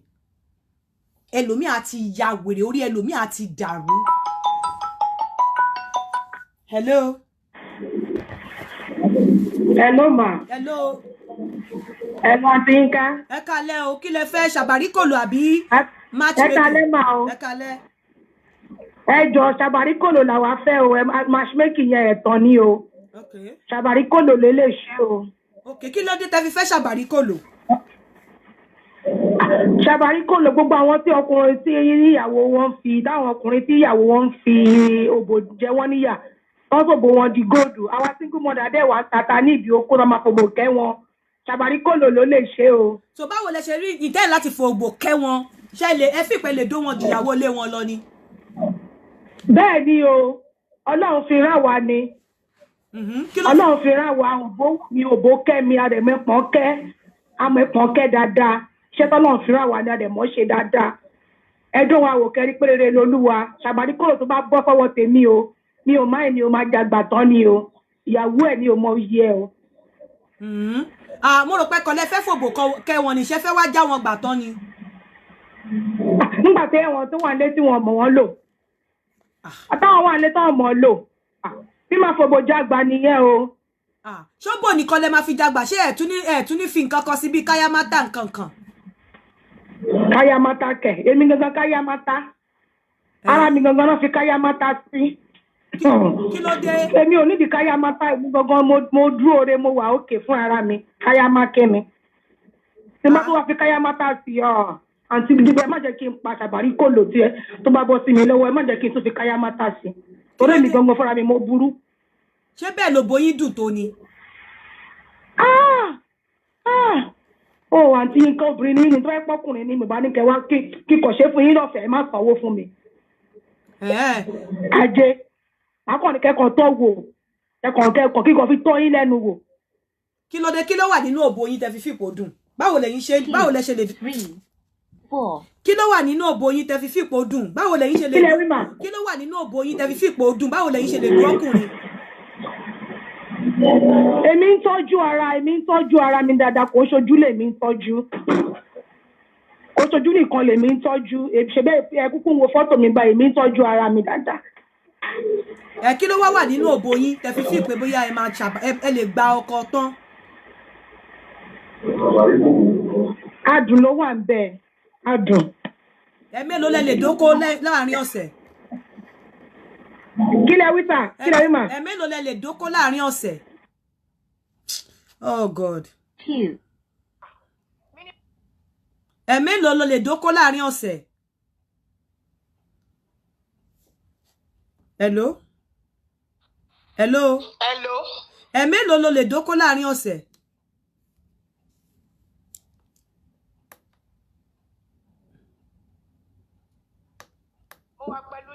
Just hold on. Okay,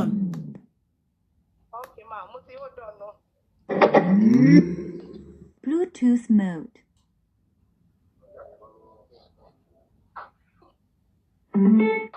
Mo ní mélòó ló lè dóko láàrin ọ̀sẹ̀? Hello ìyá wa mo wà ńbí o. Mélòó ló lè dóko láàrin ọ̀sẹ̀? Mo ń gbọ́ yín mà. Mélòó ló lè dóko láàrin? Mo ní minimum of 3, maximum of 5. Kí ló dé? Ṣé o láì kókó ni? Kò sí nǹkan kan, kí ló fi ń ṣe èèyàn ó dá lára. Wọ́n kàn fẹ́ mi ni o. So ìwọ ready láti fi òbò ẹ gba anybody nísìn? Mo ready tán ni. Okay. All right. The number to call is +447404851234. Èèyàn kan ti vote fún Shabarikolo. Please, that is the number to call in. Bó jẹ́ èèyàn kan iná ló vote throughout ẹni. Shabarikolo win nìyẹn. So, mo fẹ́ ká vote láàrin Shabarikolo àti ìṣọ́ra Enipo. Mo ti sọ àwọn nǹkan tó wà ní Shabarikolo fún yín. Mo dẹ̀ ti sọ àwọn nǹkan tó wà ní ìṣọ́ra Enipo fún yín.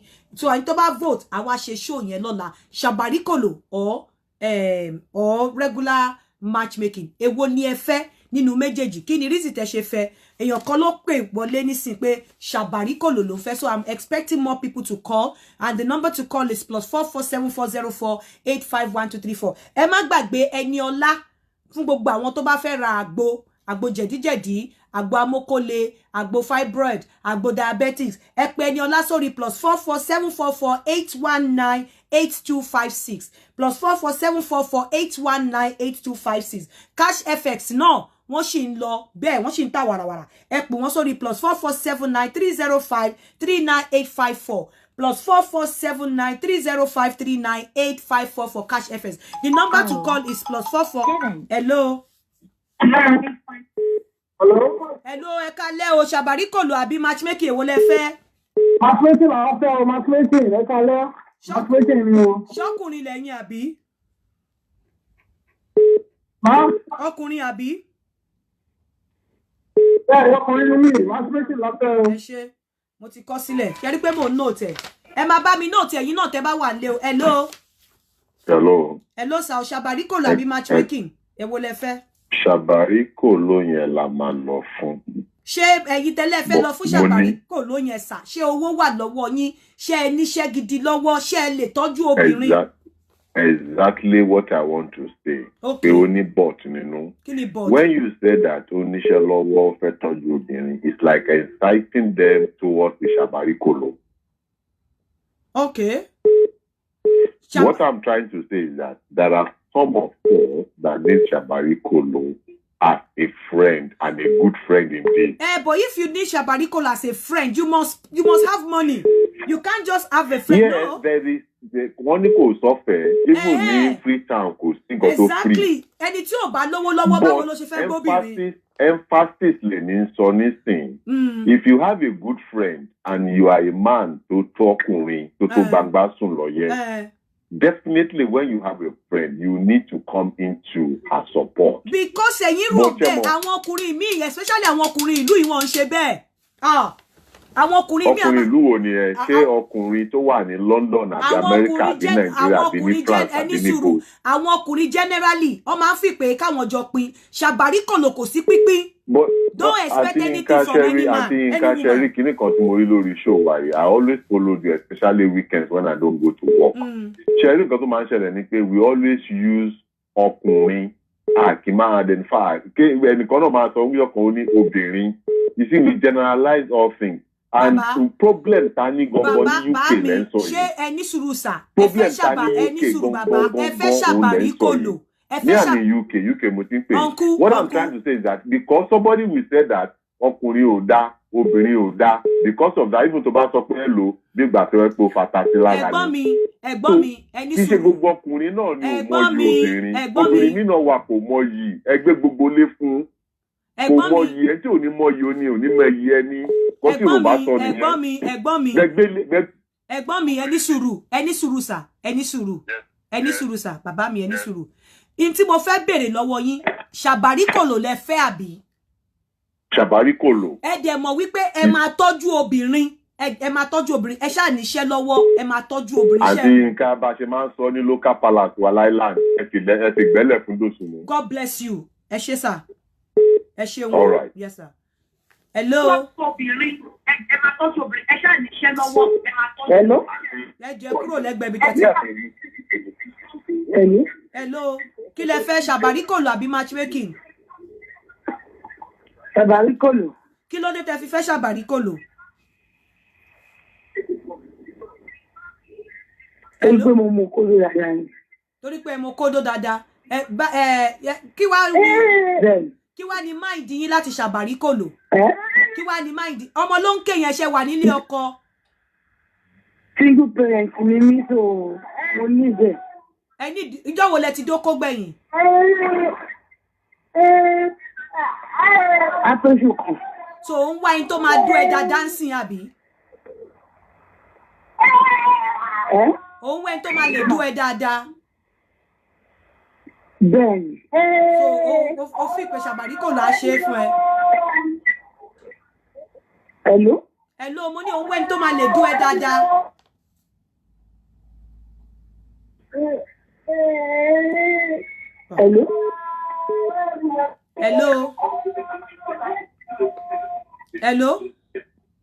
Hello, ẹ kálẹ́ àti ìka. Sorry, mo pè padà ni. Okay. Reason mo ṣe pè padà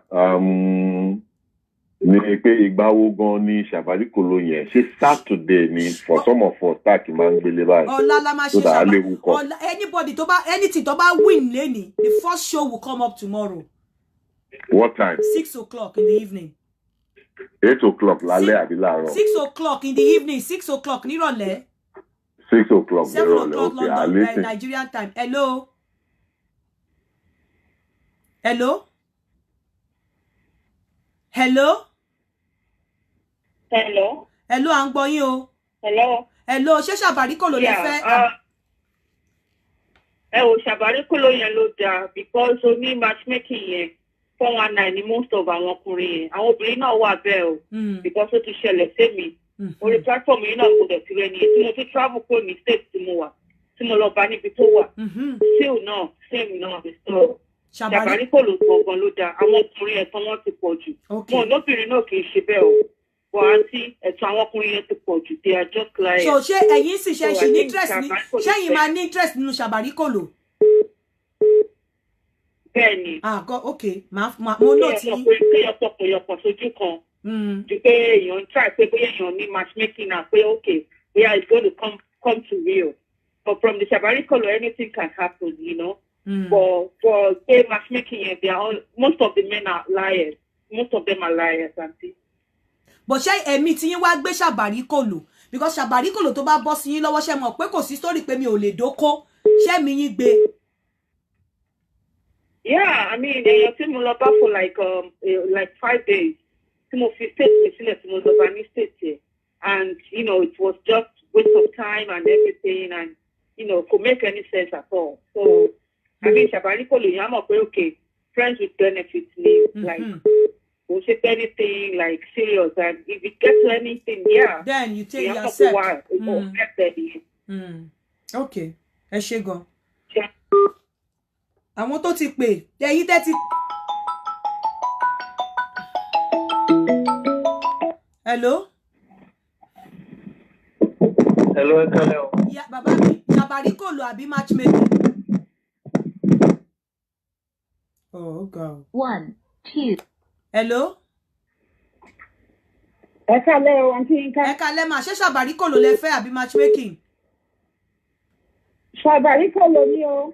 Kí ló dé tẹ́ fi fẹ́ Shabarikolo ẹ fún wa ní reason? Okay, bí èmi sìn single mother ni mí, mo ní ọmọ tí ó ti dàgbà jù bí irú teenager. Okay. Ní èèyàn tí ní ọmọ mi ìbẹ̀rẹ̀ gbé wá sílé. And ó dẹ̀ ti pẹ́ tí mo ti dọ́kọ́, mo dẹ̀ ọkọ mi ti kú few years ago.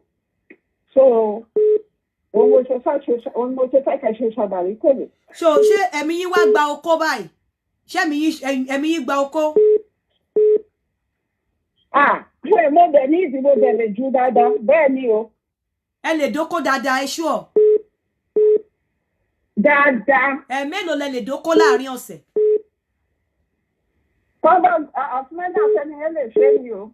As many times. Okay, níbo lẹ ti gbádùn láti máa dóko jù iwájú àbẹ̀yìn? Àtẹ̀yìn ni o. Àtẹ̀yìn. So, ṣé olóko ńlá lẹ fẹ́ ni àbólóko kékeré? Ẹ fẹ́ Shabarikolo, mind. Àmì ò máa ń Shabarikolo. Ọmọ ọdún mélòó wá? Ó lè tóbi, ó lè má kéré jù. Tó bá ti mọ bó ṣe máa lò. Máa sọ fún yín tó bá di lọ́la kẹ́ wà lórí ìkànnì yìí o, torí mo máa béèrè àwọn questions kan lọ́wọ́ yín ọ̀la la máa ṣe anybody tó bá win lálẹ́ yìí a máa ṣe show yẹn lọ́la. Tó bá jẹ́ matchmaking ló win lálẹ́ a máa ṣe lọ́la. Tó bá jẹ́ Shabarikolo a máa ṣe lọ́la. Okay, ma. All right. Hello.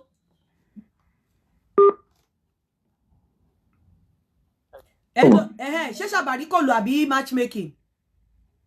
Shabarikolo ni o. Kí ni reason? And reason tèmi fi sọ bẹ́ẹ̀ ni pé normally ṣé mo pé nǹkan tó bí gbogbo program yìí gangan ni match. Oh God. 2, 3. Hello. Hello, ẹ kálẹ́ ma. Kí lẹ fẹ́ Shabarikolo àbí matchmaking? Hello ma. Mo ní ṣé Shabarikolo àbí matchmaking èwo lẹ fẹ́? Matchmaking ni ma. Kí ni reason tó ṣe fẹ́ matchmaking?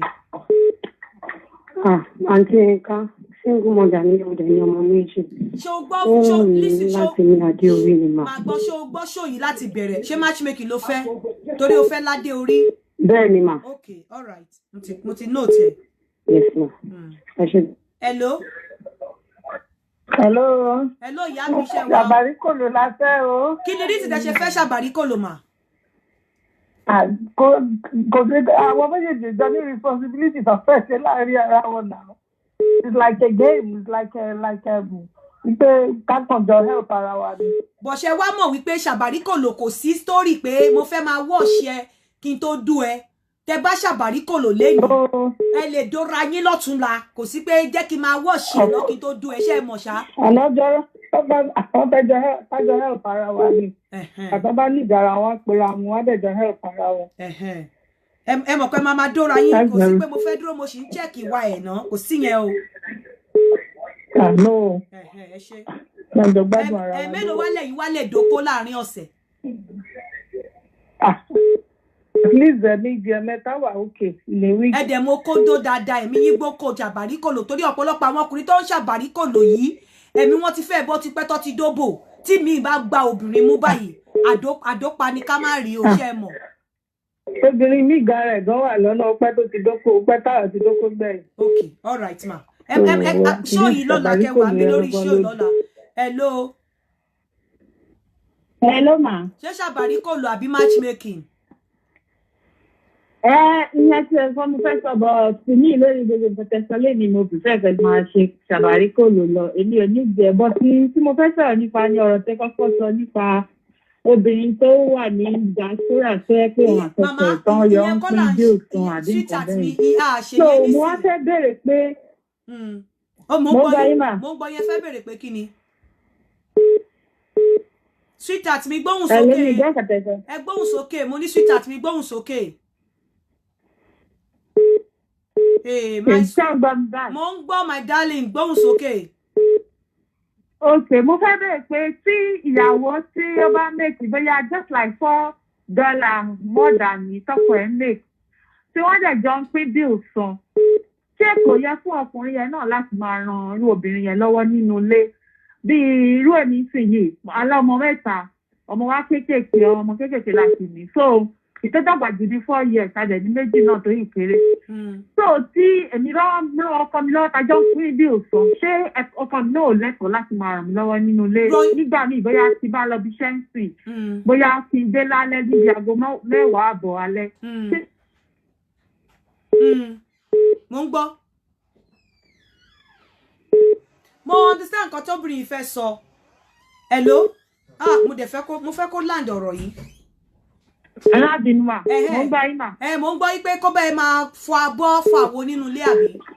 Rárá, bí ò tiẹ̀ fọ abọ́ bó jẹ́ pé bóyá ní ìsìn tí ọ̀bẹ bá wà nínú fíríjì bóyá ìbà ló lè tẹ o kíyàwó yẹn tó dé o táwọn ọmọ á ti jẹun tí ì ṣe pé ó dìgbà tíyàwó bá dé because ìgbà míì tí bá dé láago 10:00 yẹn màá ṣe wà dáná tá máa jẹ. Ok, mo fẹ́ sọ nǹkan kan sí hello ṣó gbọ́ ṣó yìí láti bẹ̀rẹ̀ jẹ́ kí n sọ nǹkan kan fún ẹ tá ok ó yá jẹ́ kí n bèrè pẹ́sọ̀ kan lọ́wọ́ ẹ má jẹ́ ká máa fi egbò ṣe gbolé ká máa fi dóúnjẹ kọjá tá bá wà ní Nàìjíríà kò bá jẹ́ wípé ìwọ ló ń bọ́ ọkọ kò sí bàbá ńlá kú obìnrin kan tó lè sọ fún ọkọ òun pé kó wọ kitchen àbí kó ràn ẹ́ lọ́wọ́ tí ọkùnrin mi tó ní training tó fẹ́ ṣe tó bá wish láti ṣe kó lọ ṣe tó bá máa sọ fún gan ó ní bó ṣe máa sọ fún stylish bọ̀ kò ń ṣe right ọkùnrin kankan ni pé kó lọ bá obìnrin dáná nínú kitchen ẹ má jẹ́ ká tanra wa èmi ò ní parọ́ fún yín ìlú òyìnbó ló sọ wá di kí kò ń ṣe right ọkùnrin kankan tọkùnrin bá ṣe ó kò ṣe wípé ìyàwó mi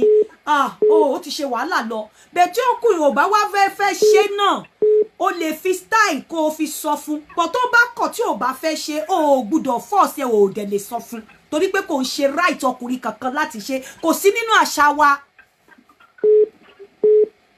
ṣùgbọ́n àti máa sanwó ilé náà nínú ilé ṣèbí help kan ní kíkọ́ ṣe pé ó yẹ kí ọkọ náà béèrè lọ́wọ́ ìyàwó ẹ̀ pé ó gbúdọ̀ sanwó ilé. no kò yẹ kó béèrè lọ́wọ́ ẹ̀ help ni kò yẹ kó béèrè lọ́wọ́ ẹ̀ bọ̀ sórí ìlú yìí àṣà ní sùúrù kò yẹ kó béèrè lọ́wọ́ ẹ̀ bọ̀ ìwọ ti mú àṣà ìlú yìí ni wọ́n gbé wá pé ó yẹ kó máa bẹ́ ẹ tọ́jú ilé kó máa bẹ́ ẹ sóúnjẹ so nǹkan tó bá ti lè mú ẹ mú àṣà ìlú yìí yẹn kúkú mu tán kẹjọ máa sanwó ilé kó dẹ̀ máa bẹ́ ẹ ṣe nǹkan tó yẹ kó ṣe àṣà ìlú yìí ni wípé kọkùnrin kó máa ṣe iṣẹ́ ilé àṣà ìlú yìí ni so nǹkan tó bá ti lè mú ẹ rò lọ́kàn pé ó yẹ kó máa ṣe àṣà ìlú yìí má jẹ́ kí pé ó jọ bá sanwó ilé má jẹ́ kó ní ẹ lára torí àṣà ìlú yìí ni.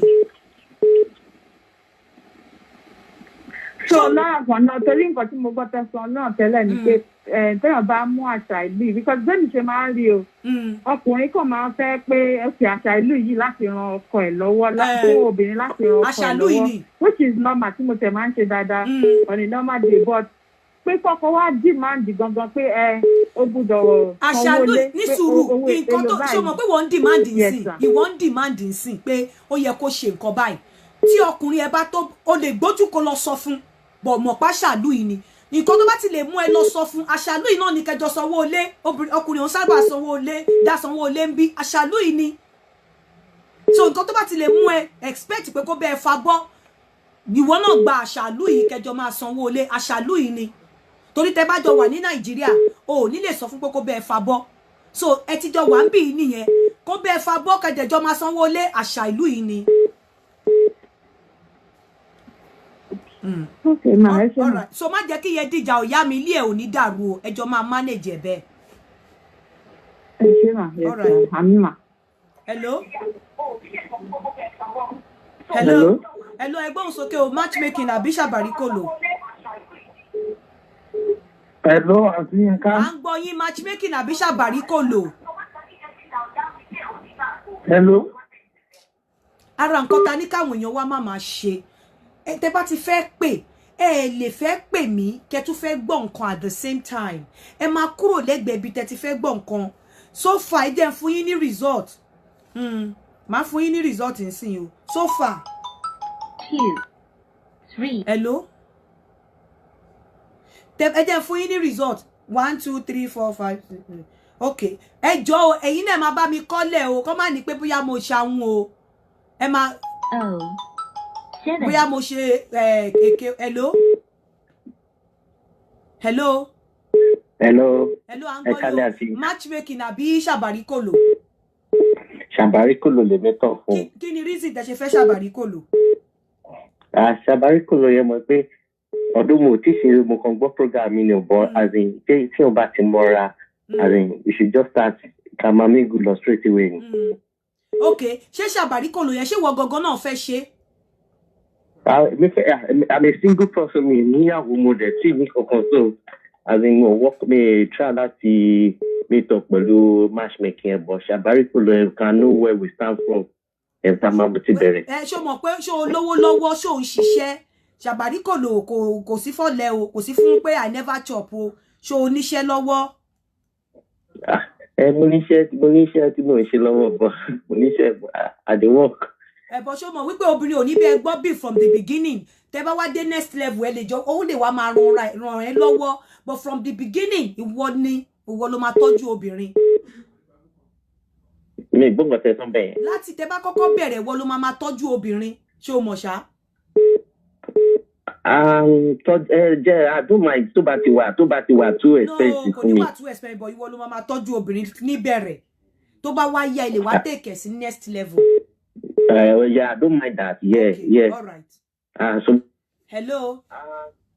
Hello, Auntie Yinka. Hello, I'm going. Ẹ ti fẹ́ pè bí ẹ̀mẹrin lónìí. Kí la tún gbọ́. Ẹ má bínú. It's very interesting to me and I have the full interest. Ẹ jọ̀ọ́ má bínú ṣé mo lè make special request lórí Shabarikolo. À ń gbọ́. There is a woman that called. I think she said she's a widow or something like that. Okay. I have interest. You have interest. Okay. Okay, mo ti note ẹ bẹ́yẹn.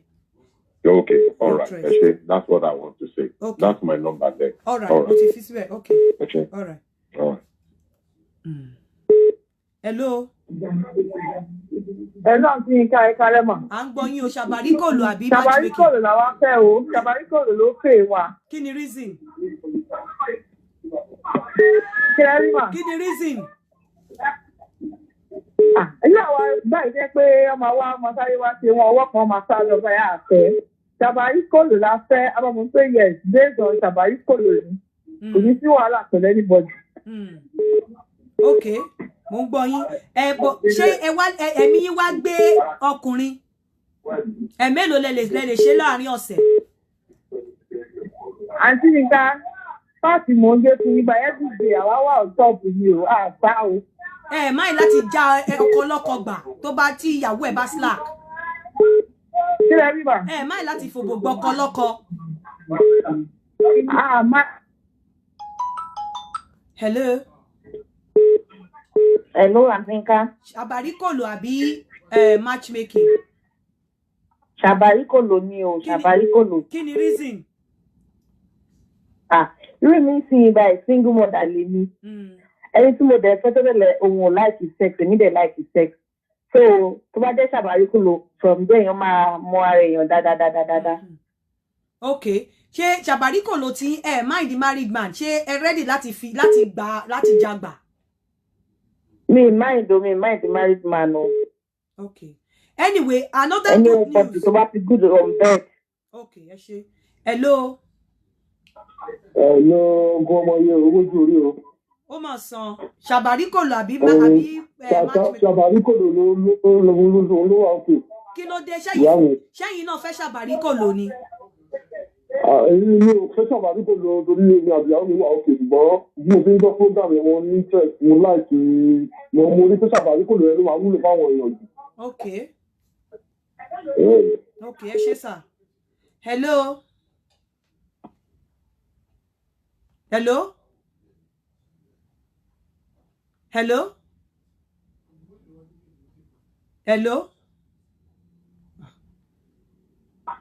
Okay, sir. Call yẹn pọ̀ o.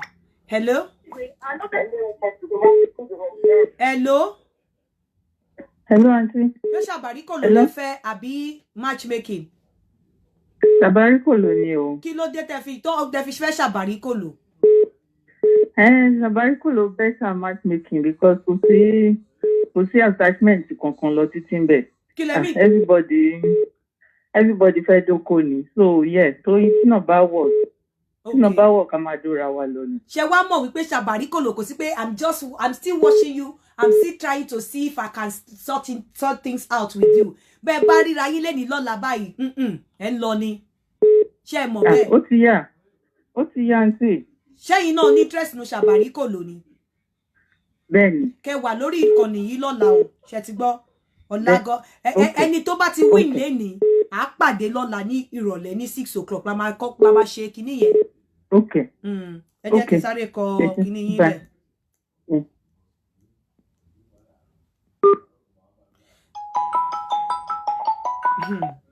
Hello, ẹjọ́ ṣẹ́yìn bá mi dé Shabarikolo. Ṣé ń kọ score, ẹ máa kọ́lẹ̀ o, mi fẹ́ pọ́ bóyá mo cheat o. Hello, ẹ gbóhùn sókè o. Hello, sister. Ṣé Shabarikolo ló di o? Ṣẹ́yìn náà fẹ́ ṣe Shabarikolo ni? Bẹ́ẹ̀ni. Bó ṣe mọ̀ wípé tó bá fẹ́ ṣe Shabarikolo ẹ láti níṣẹ́ lọ́wọ́, obìnrin ò ní bá yín tán anything, ilẹ̀ máa tọ́jú obìnrin, ṣé ẹ mọ̀ bẹ́ẹ̀? Àsùnkàkà kan kì í gbọ̀fẹ́. Ẹ mọ̀ pásùkàkà ò kì í gbọ̀fẹ́ á dáa fún yín. So Shabarikolo lè tó bá sílẹ̀ tó bá ní máì láti kọ́ ní sókè ó gbọ́ rẹ̀ láti mọ̀ Shabarikolo lọ. Ok, ṣé ẹ máa wà ètò yẹn ṣe máa gbọ́ tán ká lè mọ ẹni tó bá win kẹmẹ ẹni tó bá win ká lè fún yín ní next point of action. All right. Bó ṣe ń wọlé mi ìfẹ́ kétò yìí pẹ́ rárá bó ṣe ń wọlé ni à ń kọ ẹ máa bá mi kọ vote yẹn sílẹ̀ o. Hello. 2, 3. Hello ṣé Shabarikolo àbí matchmaking? Hello, à ń gbọ́ yín. Ẹ lè máa bá mi sọ̀rọ̀ kẹ́ wà níbi tẹ́ ti ń pè é ibi tẹ́ ti ń wòran kò possible ẹ lè gbọ́ méjèèjì pọ̀. Hello, ẹ lè gbọ́ méjèèjì pọ̀. Hello Shabarikolo àbí matchmaking? Shabarikolo la. Kí lẹ wí? Hello. Kí lẹ wí Shabarikolo àbí matchmaking wo lẹ fẹ́? Shabarikolo la fẹ́. Kí ló dé tẹ́ fi fẹ́ Shabarikolo? Orí pé Shabarikolo normal thing náà ó yẹ ká tiẹ̀ kọ́kọ́ mọ́ra wọn náà ká sì máa watch ara wọn. So Shabarikolo yẹn dẹ̀ fún one time láti watch ara wa. Ṣẹ́yìn náà fẹ́ ṣe. So tá bá fẹ́ move from there then we can move from there. Ṣẹ́yìn náà fẹ́ ṣe Shabarikolo? Bẹ́ẹ̀ni o. No, ṣé ẹ wá ní rí eléyà pé to your disadvantage ni because obìnrin ò ní bá yín ṣe nǹkan kan ní Shabarikolo ẹ̀yin lẹ máa náwó tẹ́ bá wá gbé dé next level. Àwọn ọ̀tẹ̀ believe nínú kóbìnrin máa ṣe nǹkan fún wa tẹ́lẹ̀. Okay, all right. Ẹ jọ̀ọ́ ẹ dúró ti ètò yìí tá a máa fi ṣe tán ẹ lè mọ next point of action. Náà ni àwọn ọmọ à ń gbọ́ yín bẹ́ẹ̀ yẹn. Okay. Hello. Ẹ kalẹ̀ ma. Ẹ kalẹ̀ Shabarikolo àbí matchmaking? Shabarikolo ni ma. Matchmaking ẹ̀tàn ló bá dé. Ẹ̀tàn ló bá dé. Ibo ṣe mọ̀ pé matchmaking yẹn kò sí wípé ọkùnrin mi ti yín lẹ́nu kò sí pé mo ṣì ń wẹ̀ fọ́sẹ̀ méjì ni bóyá mo máa gbà. Ẹ mọ̀ pé dídó ni ẹ̀ ń dóra yín tó bá dẹ̀ wá di pé ẹ fẹ́ take it to next level. Ẹ wá mọ̀. Wọ́n ṣe kàyà àti ìtura nìkan ẹ̀tàn ló bá dé. Wọ́n fi mọ́ tàwa bìnrin ni mo ti fọ́ fún kan rí. Bible ló máa ń gbé wá sínú ilé mi 8 months ló fi dìgbà tó fi ń ṣòṣì kó tó di pé a lè dànù. Ó fọwọ́ kàn mí á lòun wo Jésù. Bible ló máa ń gbé wá. So ṣé nísìnyí ṣẹ́yìn náà ní interest nínú Shabarikolo? Mi ò tí ì mọ̀ for now but Shabarikolo yẹn ló lè ṣe. Ẹ ṣe. Hello. Ẹ kalẹ́ o Shabarikolo àbí matchmaking? No, ẹjọ́ Shabarikolo ni o. Ṣé ẹ mọ̀ wípé tó bá máa ṣe Shabarikolo lọ́kùnrin ẹ̀ láti lówó lọ́wọ́ ẹ̀yin lẹ máa change ẹ̀yin lẹ máa tọ́jú obìnrin yẹn. Tọmọ náà bá available àjọ máa tọ́jú ara tó bá available náà ó lè ká pàdé DBO lálẹ́ ọ̀la èmi ò mind yìí onífàájì làwọn wa kò níyàwó sílẹ̀ ìyàwó mi ń ṣe Nàìjíríà but mi ready láti go into any serious relationship anyway. Okay, Shabarikolo ṣe mọ̀ pé yín lẹ máa tọ́jú ẹ̀. Mo kò sí pé aṣàgbára wa náà ìrìnàjò tó bá fi kọjá ayé náà kó ní máa lọ bèrè kan tó jẹ́ ẹ̀mí èèyàn lọ tó ní bá ṣe níwọ̀nba ayé ń lọ náà ẹ̀mọ̀ ayé ń lọ yóò má tàjọba look after ara wa náà ni. Okay sir, okay. Hello. Hello. Èmi ò gbádùn ohun yìí jàre ta ló lóhun bathroom. Hello. Ẹ kálẹ́ ìyá mi Shabarikolo àbí Hello, ẹ kálẹ́ ma o. Shabarikolo àbí matchmaking. Hello. Ìyá mi à ń gbọ́ yín dáadáa. Shabarikolo la fẹ́ o. Kí ló dé tẹ́ fi fẹ́ Shabarikolo ìyá mi? Single lady lè ní ohun dẹ̀ ti wà lẹ́nu ẹ̀ ti pẹ́ so wọ́n kàn máa ń tọyàn náà ní so Shabarikolo yẹn pè. So ṣẹ́yìn náà fẹ́ ṣe Shabarikolo ni? Bẹ́ẹ̀ ni mà. So ṣé ẹ̀mí yín wá gbé ẹ̀mí dídó Shabarikolo? Bẹ́ẹ̀ ni mà. Ẹ sọ fún mi kí ni skill tẹ́ ní? Mo ní skills tó pọ̀. Torí pé nọ́ọ̀sì ni mi ṣe mọ̀ páwà nọ́ọ̀sì a máa ní skills lọ́wọ́. Alalalu ẹ dẹ̀ tún clean. Ẹ tún clean. Kí lẹ wí mà? Mo ní ẹ tún máa clean. Bẹ́ẹ̀ ni mà. Okay. Ṣé ẹ máa wà lórí ètò yìí lọ́la torí ẹni tó bá win a máa wá ṣe show yẹn lọ́la. Ṣé ẹ máa wà lórí ètò? Okay mà. Okay mà ẹ ṣé mà. Okay ìyá mi.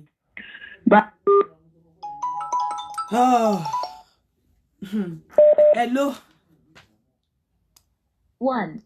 Hello. Yeah, hello. Bàbá tẹ́ bá ti lè sọ̀rọ̀ kó tóbi èmi ò like ohun yẹn máa ń pa spirit mi ni ẹ sọ̀rọ̀ sókè dáadáa. Hello. Ẹ sáré sọ̀rọ̀ kan tó já yín wọ́n máa já woman yìí kúrò ni. Hello, ẹ kálẹ́. Ẹ kálẹ́ ṣé Shabarikolo àbí matchmaking? Shabarikolo ni àǹtí yín tán. Kí ló dé o? Shabarikolo ló lè ṣe mọ̀ pé níbi ọgbọ́n ọmọdé tèmi Shabarikolo ló lè ṣe torí pé sex is the part of love. So òun ni tó bá ti bẹ̀rẹ̀ láti di sex yẹn tó máa develop feeling. Tó bá máa pẹ́ wọ́n máa mọ̀ tó bá dí tó máa tètè so kò dẹ̀ ní tàbí fún oníkálukú sí ìtara wọn. Ṣẹ́yìn jọ máa gbé ìnara wọn. Ṣẹ́yìn náà fẹ́ ṣe Shabarikolo? Bẹ́ẹ̀ ni mà. Okay, ṣé kí n fi nọ́mbà yín lẹ̀ ká pè yín lọ́la? Bẹ́ẹ̀ ni mà. Okay, all right. Hello. Ó ṣe kúrò lọ́wọ́. Hello, ẹ kálẹ́ mà. Ẹ kálẹ́ o. À ń gbọ́ yín o. Láti Nàìjíríà ni mo ti ń pè ní mà. Shabarikolo yẹn lèmi náà fẹ́ ni mà. Shabarikolo ẹ̀mí wo lẹ ní tẹ́ fẹ́ fi ṣe Shabarikolo? Mà? Ẹ̀mí wo lẹ ní? Agbára wo lẹ ní? Kí lẹ sọ mà? Hello, mo ti gbọ́ yín Shabarikolo. Hello. Mo fẹ́ kẹ́ gbóhùn sókè dáadáa tẹ́ bá ti lè sọ̀rọ̀ jáde dáadáa mi ní dá yín lóhùn. Hello. Ẹ sọ̀rọ̀ síta dáadáa ẹ sọ̀rọ̀ dáadáa. Oh, hello. Ẹ sọ̀rọ̀ hello, dáadáa. Ẹ̀yin gan smart fún Shabarikolo mo ń gbọ́ yín. Mo ń gbọ́ yín. Okay, mo ní Shabarikolo ni o. Kí ló dé tẹ́ fẹ́ Shabarikolo? Kí lẹ rí? Kí ló dé tẹ́ fẹ́ Shabarikolo? Well, Shabarikolo ó jẹ́ nǹkan tó yẹ pé wọ́n ti define ẹ̀. Obìnrin àtọkùnrin ti mọ what is up to, nǹkan tí wọ́n wà up to, so kò nídìí pé she understand. So èmi believe pé ẹ wà pa, kò nídìí pé ẹnìkan ó yọ mi jẹ àbó shit mi àbó dó mi ó sá lọ, so kò ní sí yẹn bẹ̀.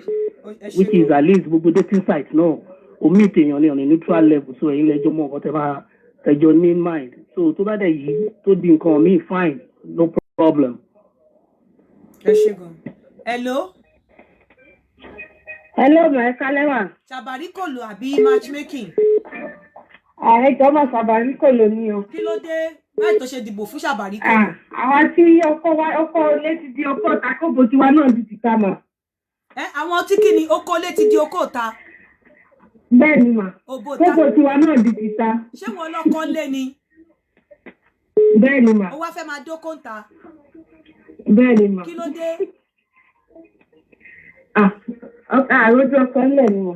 Ọkọ tí ń dóbò ń ta, so ìwọ náà wá fẹ́ máa lọ máa Shabarikolo kó máa dókó ń ta. Àdìmúlé. Ìgbà wo ló ti dókó gbẹ̀yìn inú ilé? A ti lé lóṣù kan o. Tò ní sí o fẹ́ Shabarikolo. Àwọn dẹ̀ ń ṣe níta. So o fẹ́ Shabarikolo.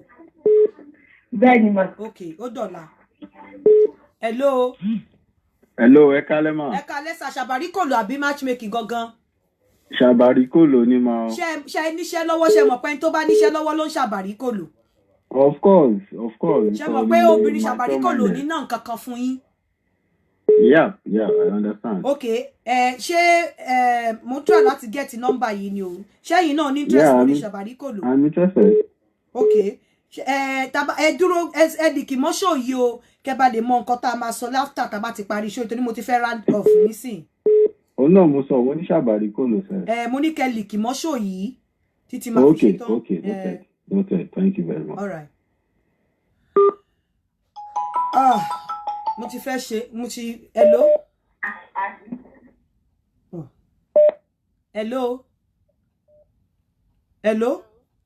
Hello, à ń gbọ́ yín o. Hello, sí. Ṣé Shabarikolo lẹ fẹ́ àbí matchmaking? Bullshit. I'm a widow. Mi ò fẹ́ ẹni tí ó níyàwó nílé, mi fẹ́ dá léèyàn rò because it can lead to something. Mama, ṣé Shabarikolo lẹ fẹ́ àbí matchmaking lẹ fẹ́? Mi ò fẹ́ matchmaking, Shabarikolo mo fẹ́. Shabarikolo ní choice anybody lẹ lè rí. 2, 3, 4. Shabarikolo anybody lẹ lè rí. Mama, anybody lẹ lè rí lórí Shabarikolo. Bóyá kẹ́ lọ fíbi tó ti máa ń ṣe matchmaking tẹ́ ti ní choice. Mi ò fẹ́. Hello.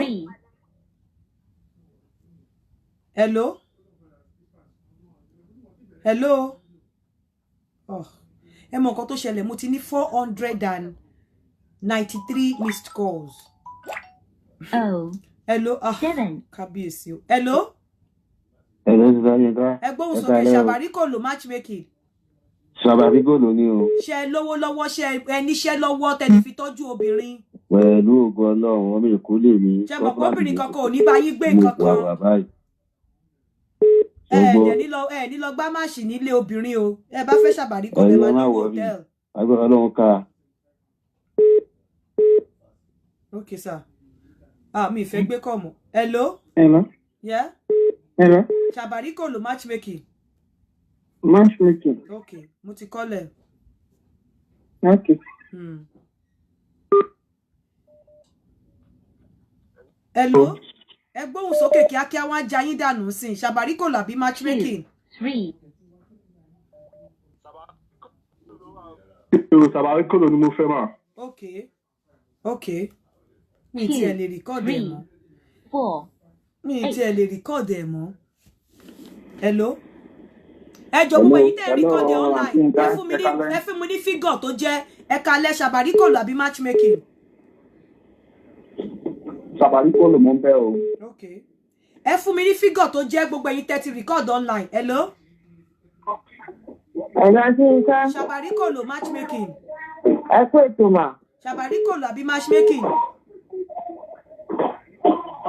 Shabarikolo ló dáa. Kí ló dé? Ọ̀tá ń tí nǹkan mo fẹ́ méjì nóòtù kan. Hello mà. Mo ń gbọ́.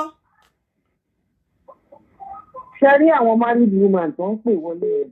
Ẹni tí bí ọkọ ẹ̀ bá ti tẹ lọ́rùn kó jẹ́ àpótí ti Shabarikolo. Mama, ẹ jọ̀ọ́ torí Ọlọ́run ẹ má advise anybody. Hello. Shabarikolo ló wà òkè. Shabarikolo ni mo fẹ́. Mo ti gbọ́ yín.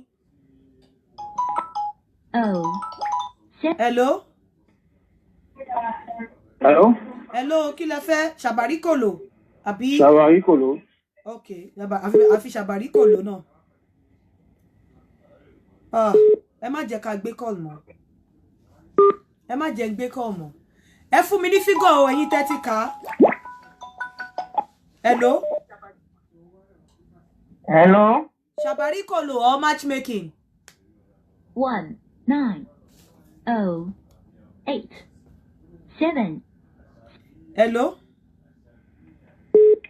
ẹ kálẹ́ o àǹtí Yínká. Shabarikolo o. Shabarikolo la fẹ́ o. Kí ló dé tẹ́ fi fẹ́ Shabarikolo? La fẹ́ o.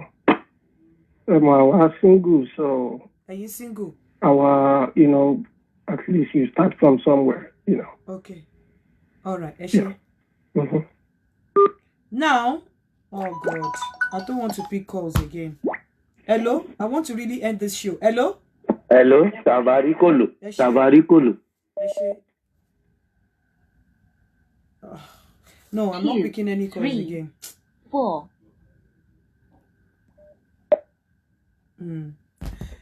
For mini figure. That is 1, 2, 3. 1, 2, 3, 4, 5, 6, 7, 8, 9, 10, 11, 12, 13, 14, 15, 16, 17, 18, 19, 20, 21, 22, 23, 24, 25. 25 Shabarikolos to free matchmaking. So now you all agree with me, we pay majority carry the vote.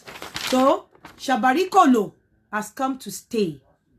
And ẹ jẹ́ kí n sọ good news kan fún yín.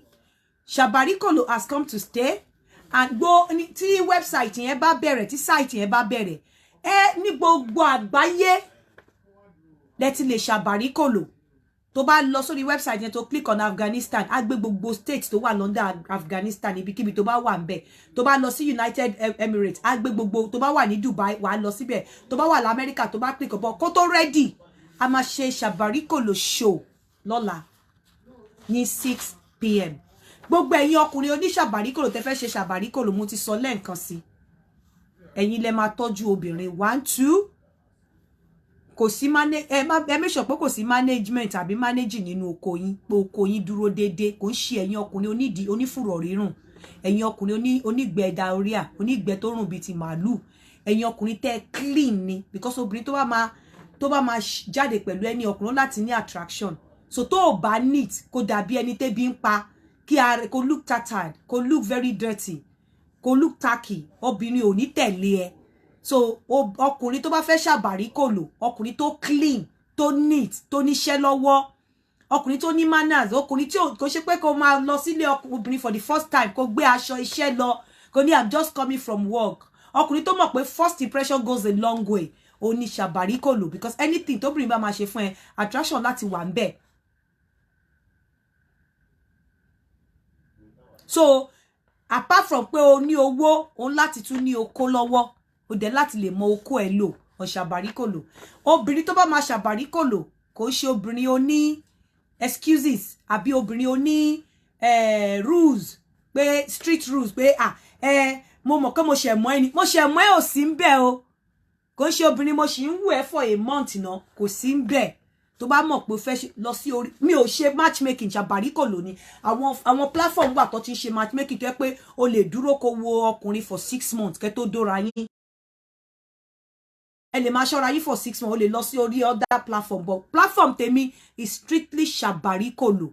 O lè wá lọ sí next level, but we start from level tóbìnrin máa tọ́jú tọkùnrin máa tọ́jú obìnrin. Tọkùnrin máa gba hotel náà ò lè lọ bóbìnrin nínú ilé pé kó lọ máa bá sùn. Wàá tọ́jú obìnrin, wá fẹ́ kó sóúnjẹ fún ẹ, wọ́n lọ máa fún lówó tó máa fi sóúnjẹ fún ẹ. Ẹ lè wá take it to the next level. That is my platform for you. So nǹkan tó ṣẹlẹ̀ nìyẹn, bó ṣe máa rí nìyẹn. Ọ̀la láago 6 gbogbo ẹ̀yin tẹ́ ní interest nínú Shabarikolo. Ọ̀la la máa ṣe. Ẹ má gbàgbé àwọn rules wa kí n dárúkọ Òbóyẹmí, Ọlápọ́nmi, Òbópọ́nmilé, Ọ̀yàn gbémi lékè bá ṣe ń ṣe nìyẹn. So tó bá di ọ̀la ẹ jẹ́ ká pàdé. Ẹ má gbàgbé láti pe Ẹniọlá fún gbogbo ẹni tó bá fẹ́ ra egbògi amókólé, egbògi hypertension, egbògi diabetes. Ẹ pe Ẹniọlá lórí +44 744 819 8256. Or kẹ́ pé Aṣíwájú elégbògi sórí +234 80 33 530414 +234 80 33 530414. Cash fix náà ẹ má gbàgbé cash fx +44 79 305 39854. Ilẹ̀ Dynamics wọ́n tún ti open another ilẹ̀. Ẹ mọ̀ pé díẹ̀ làwọn ta tí wọn. Gbogbo ẹ̀yin tẹ́ ní red copy survey lọ́wọ́ wọn ẹ máa gbà ní end of this month ní agbára Ọlọ́run. Máa fi sí ṣe àlọ́. A máa pàdé lọ́la lórí Shabarikolo show. Ara ọ̀tọ̀ la tún máa gbé wọ̀. So àwọn questions kan tá máa ẹ rí pé nìkan ti pè sórí ẹnìkan nísìn mo máa get in touch pẹ̀lú onítọ̀hún pé wọ́n náà ní interest nínú ẹ̀. Ẹ má pè mí lẹ́yìn, ẹ jẹ́ ká pàdé lórí show Shabarikolo lọ́la.